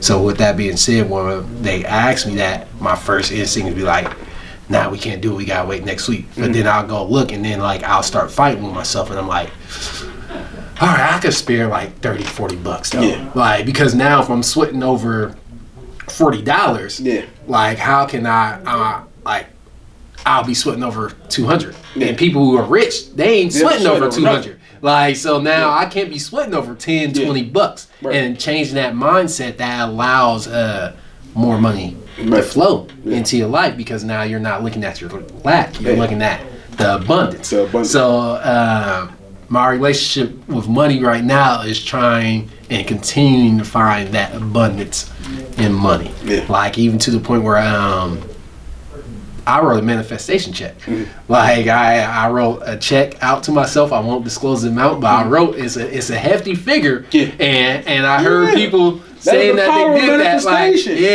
so I wrote it. I printed it out. Manifestation is crazy. What's crazy is my for Father's Day, they end up finding a money tree, a stuffed animal money tree. So now my check is in my money tree. Yeah. So now every time I see it, I see that check and I know it's going to come. Yeah. So like I said, now my relationship with money is finding the abundance of I have more than what I need. Not so much as just what I need. Now I already made that point of I got everything I need. Yeah. I got to reach that. I got more than what I need. Yeah. And not to be foolish, but to be like, hey, this is coming in more so. Like, and it changes your mindset. Yeah, it changes your mindset. Yeah, so that's where I'm at. Like, what about you? We'll go I wake up with a new norm. Like, every day, it's the same price. Yeah. But, gratitude to the universe for allowing me to wake up and have breath. And, this amount is my everyday norm. Yeah. Every week norm. I have an everyday norm and I have an every week norm. Yeah. And I have a monthly norm. Okay. And monthly, it's a healthy amount monthly. You know what I'm saying? Yeah. But I felt like for me, being I'm my own host. Mm. So I can dress how I want to dress. I can move how I want to move. I could have stayed like that. Mm. But is that going to get me to my end goal? Yeah. That's what I had to sit back and worry about. How you think somebody gonna sign you a check or that want to invest in you and what you got going on, and you're walking around dressed looking like this? You feel me? Or because you have the odor of marijuana on your body. You know what I'm saying? Yeah. Like there are just certain things that you can't do. Mm-hmm. Being an entrepreneur, being a business owner. It ain't about what you do, it's how you do it. And it's a time and place for everything. Yeah. It closes down certain doors. Yeah. Like, and it's no disrespect to the culture or anything like that. None of that. You have to move in a certain way. In a navigation, because then that aspect, there's a certain persona that's going to be pressed on you. Yeah. Like, not everybody can be Snoop Dogg. Yeah. Everybody can't be Wiz. Everybody can't be Wiz. Like, and even then, if you are, kudos to you. There's a certain lane that you're going to stay into as well, where like you can transfer out, but you kind of put yourself in a certain lane if you don't fluctuate through. Right. Like, and it's no disrespect. No, it's no disrespect at all. Yeah, it is what it is. Because what you eat don't make me shit. So it's just that simple. Yeah, I'm not worried about it. As long as what I got going on feeds me and feeds what I'm doing, that's all that matters. You know what I'm saying? And like I said, bro, it's taking me to an extreme beautiful place. Like, because now I'm like, well, what if I just do this? You know what I'm saying? Like, all I need is 2 cameras and cameras, and I travel, bro. You realize how simple it really could be. It could be. Like life could be so simple. Yeah. And that is the only way I see me being a father. Is my life got to be simple. Because I don't want to miss out on the recital rehearsals. I don't want to miss out on no practices. I don't that part right there, what you just said. I don't want to have to choose. I shouldn't have to choose. I shouldn't have to split my time between my family or my children and my wife. It should be all done together. You know what I'm saying? Yeah. And when it's time for me to work, it's time for me to work. Yeah. Yeah. But that's also why I push myself the way I push myself. You know what I'm saying? That's why I stay behind the camera. That's why, or I stay in front of the camera, or that's why I'm always editing my own things. That's why I'm doing my own voiceovers. I'm pushing. That end goal. My end goal. Yeah. Yeah.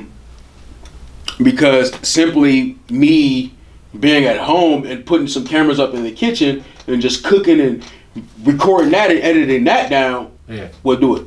You know what I'm saying? Yeah. Because now I'm in my environment. Now I'm even more comfortable. Now, you know what I'm saying? And those things are what society is accepting. You know what I'm saying? I'm doing what's accessible to society. And there's not a lot of people that's young. I'm 29. That's pushing positivity, elevating mindsets. It's not. And standing on big business. Like, you got to be able to stand on big business and be able to conduct yourself however you choose to conduct yourself. Understand that you are the co-creator of your life. You know what I'm saying? And we are son of men. You know what I'm saying? The son of the man. So it's just like, what are you willing to do? What are you building for? What do you really see yourself doing? Some people be overdoing it. They be wanting to do what somebody else got going on, or I want to be an LPN because my aunt was an LPN. What does that have to do with anything? You want to be an RN because your grandmother was an RN. Your grandma ain't telling you about the sleepless nights or the trauma or time. How many hours you know what I'm saying? How many hours they put in. You know what I mean? How many dead bodies she's seen this week, or how many people she patched up because of the thing. Some people the just whole navigation of the whole thing. That's it. Yeah. That's it. Yeah. You missed it. Yeah. You missed it. So, and I've realized that I ain't gonna say I've missed, but I felt like a lot of the things that I've been through, I brung that delay on myself, and I refuse to stay stagnant. Yeah. I'm gonna elevate regardless of the fact. Even if it's just by myself, and nobody does anything by themselves. Like, eventually you will need somebody. I ain't gonna say need somebody. But eventually it's in human nature. It's in human nature connection to make connections and collaborate. Like, and that's the whole thing. I rock with it. I rock with it. I ain't gonna lie, this is beautiful. This is beautiful. You got one more number. One more and then number, you got ask me 2 questions. If you would like to. Let's see. We down here work. Let's go with number 12. 12? I ain't go up there. 12. What's one mindset shift that changed your life?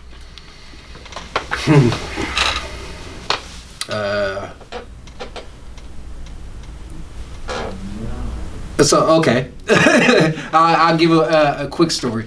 I was in college, and we had, this was my last year of college too. I didn't graduate, but this was before I had my son, 2015. So this was 2014, I think, around that time.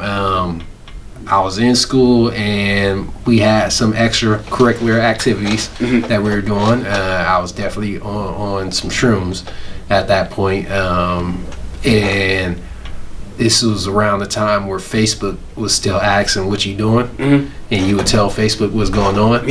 So I was in the midst of my trip or whatever, and I get out the phone and I'm about to type on Facebook I'm having a party, and then I sat there, something clicked in my head, was why are you doing this?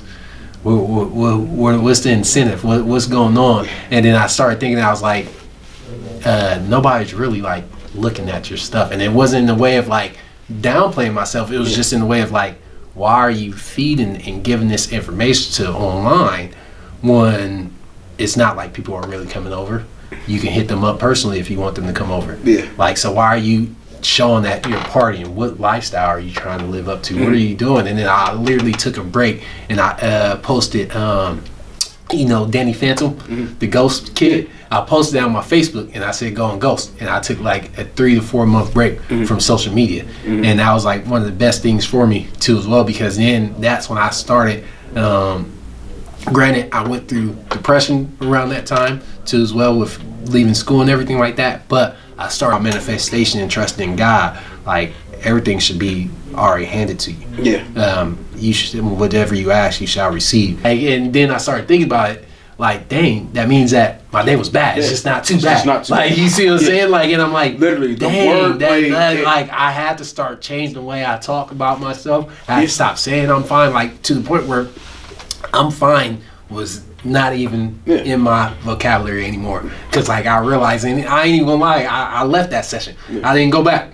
Like that was too much for me. And then like I ended up finding somebody else. I ended up going back to therapy again with somebody else. But like that was a heavy thing of like, dang, to realize that you wasn't really fine and you've been putting on this mask this whole time. Like, this whole time, and you're not, and you never even realized that. You wasn't. That you weren't. That you weren't. You never got space to realize. And that was my whole thing. Like, and then me being the oldest brother, you know, I was raised to provide, protect, and figure it out. Yeah. So like, my thing is that I've always been able to figure it out. Whatever, no matter what situation I've been in. Been a fixer. I've been a fixer. I've been able to figure it out. Yeah. So I realized that talking to DeMarco Carter, I was faking it. I was not really following the program. I didn't give a fuck about the program, honestly. I was just doing what I wanted to do. And then I realized, like, once I got out that program, that life is real. Like, this is serious. The conversations that this black man was having with me is serious. Yeah. And those are things that I was not trying to think about. Those are things that I did not play into. Those are things that I didn't even consider. Now that I'm an adult, I sit back and I'm like, man, I wish I would have just listened a little bit more, you know. But at the same time, a hard head makes a soft bottom. And the only way that you can grow or going to grow is if you're ready to grow. And that's what that comes to. So that's where I'm at in my life. It's just about elevation. I've been through so much, so many situations, you know what I'm saying? Like, that's why I don't judge books by their covers. You never know what the next person been through. You never know what the person that you're sitting next to is willing to do to help you get to where you're trying to go. So don't judge them at all. Just have a conversation with them. Even if we don't have a conversation right now, eventually we can have a conversation. Whenever you're ready, if you're not ready to have a conversation, you know what I'm saying? It's opening up the door to that door is open, you know what I mean? And I want to grasp my brothers, like I'm gonna call them my little brothers because that's what we is, like. But the streets ain't for everybody, you know what I'm saying? And they eat you up and spit you out, and at the end of the day, ain't nobody to save you. You know what I'm saying? Like, I've been to the workhouse and stuff like that, but I ain't been to prison. Haven't been to prison, but I've been to DYS and stuff like that. So that's juvenile prison. I mean, I've seen some things, I've heard some things, you know what I'm saying? And I've witnessed some stuff, and it's just like, bro, there's some sick individuals out here. And it is. We walk amongst some of the most... I don't even have a word to put it in. That's like mentally unstable. Yeah. Like, but I get extremely unstable. And I don't. Everybody that started somewhere. And I'm happy that I never made it to be that or part of that I had the willpower to not allow what I've been been through to reflect on how I choose to deal with people or interact with people or choose to treat my peers. So before it gets too late, I want to at least try to grasp them, you know what I'm saying? Give them something outside of the norm of what they've been seeing or what they got going on. Bro, even the rec centers, like the pool, the pricing on the pool went up. You see what I'm saying? Yeah, bro. Like, $3. It went from $1 to $3, bro. Like you understand, like how much bro, that's crazy. Like the thing, but then I used to be able to go swimming. I used to be free. Yeah, like it used to be free. Just show your leisure card. That's it. You in the pool, like, or you had to pay for the turntable. I remember the quarters. Yeah, you had to put the quarters into the turntable. I think it was like 25 cents or 50 cents or something like that. It was cheap to get through the gate. Cheap. Yeah, it was cheap, bro. Nowadays it's crazy. Like that's ridiculous. It's crazy. Yeah. All the funding y'all getting. Yeah. It's the thing. And then honestly, like I hear about some of the funding things too as well, and it's crazy how much money moves around in the city.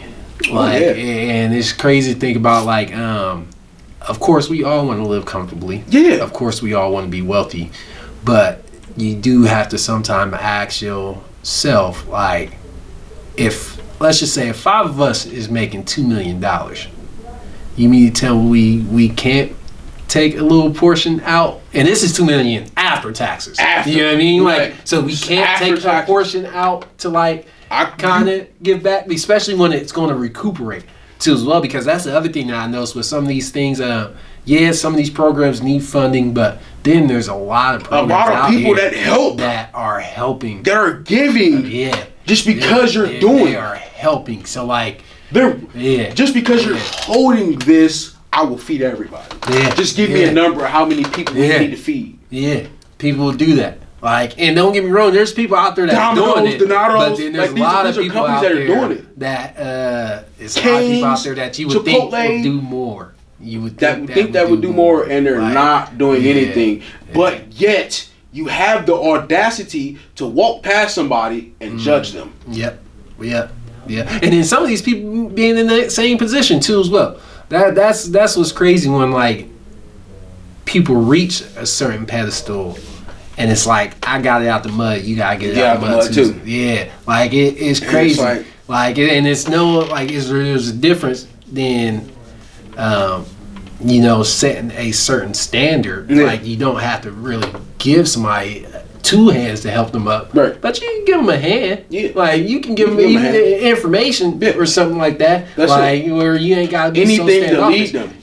Anything. It's not just about the physical, or it's not about the material things. It's about the mental things. It's about the clarity. It's about the reassurance. It's about so much more. You know what I'm saying? You're judging this lady over here because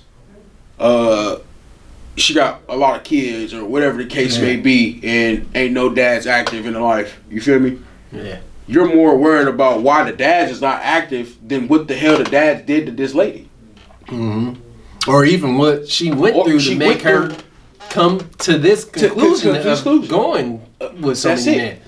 Because a lot of times when people, they're trying to attach to something, they're trying to find some type of validation. Like, we are creatures of validation. Whether people want to look at it in that way or not. Like, just like what you were saying, and I'm just going back to when I was saying, like, continue doing what you're doing, and that sparked you up because it gave you a certain validation. We naturally want validation. So a lot of times people don't get that correct validation. And then that's how their life turns into turmoil. And it's no, like, you can't judge that person because we all, like, were in a situation where one choice could change which way we navigate it. One choice could make me being this dude that now I'm in jail, this hard ass. Then this one choice could make me a scientist. Like, it could go either way. So, so I agree with you on that. Most definitely. Most definitely, man. Well, listen, y'all. This is my man Demetreus. We had great dialogue, great conversation. We can have more. We can answer all the questions I had to pick either. Like, so we gotta have a part 2. We gotta have a part 2. We always gonna do a part 2. I'm gonna tell you that. Anytime that I bring anybody, I'm thinking about like 6 months to a year from the initial date that I dropped the video to bring you back and see how far we've gotten, development and stuff like that. And push more. You know what I'm saying? Like, nothing is ever too small, nothing is ever too big. Also, I am looking for a co-host as well. You feel me? Hey. So I got my eyes out. Like, So like, I'm looking back because my end goal is to at least have another male and 2 females. To create your own environment. To create my own environment. And I want us to start holding venues for the people, and bringing the people together and feed the people, and bring other outside resources all together. I mean, that's legit. Like, definitely. I'm obviously, like I said, you gonna be connected, but that's something that I want to do with the Michael Lane story too as well. Not only create that story, but connect people and create the mental health aspect to as well. So it's not just about the film, but it's about bringing people together and producing that lifestyle of mental health. Healthy life. Healthy life. Like so, I got other things going on. I'm working on starting a mental health awareness group for men. Young men, but older, young, older, whatever. I want us to at least meet twice a month. I will be feeding and make sure everybody is hydrated while we're in the meeting. But it's an open floor, open concept, and I want people to start working on character development skills because this world that we're in is corrupt. And if somebody don't grasp it and take over, or at least try to, or link up with other people that are already in the initiative as well, then it will work. It'll work out the right way. And for me, because I love to switch my character up every once in a while, you feel me? Like I still got my clothes, you know what I mean? You never know when I might have to go walk through a high school or something like that. You know what I mean? Like I'm just preparing myself for certain things. You know what I mean? And also, man, you know, I one thing I like about what you're doing is that I was watching this video at one point, and you know, we have like dualities in the world and stuff, and they were saying like a lot of people, let's just say we got like the love and hate. A lot of people will be anti-hate, but they say what you really should be is pro-love, because the fact that you're giving the hate attention is festering more hate. So I like the fact that your message really isn't so much as like don't be a certain way. It's more so trying to spark a mind to expand your way of thinking. You ain't gotta change your whole character and change who you are, but all you gotta do is take it every day is love yourself. You start loving yourself a little bit every day, it's gonna show. And then you're gonna start receiving it.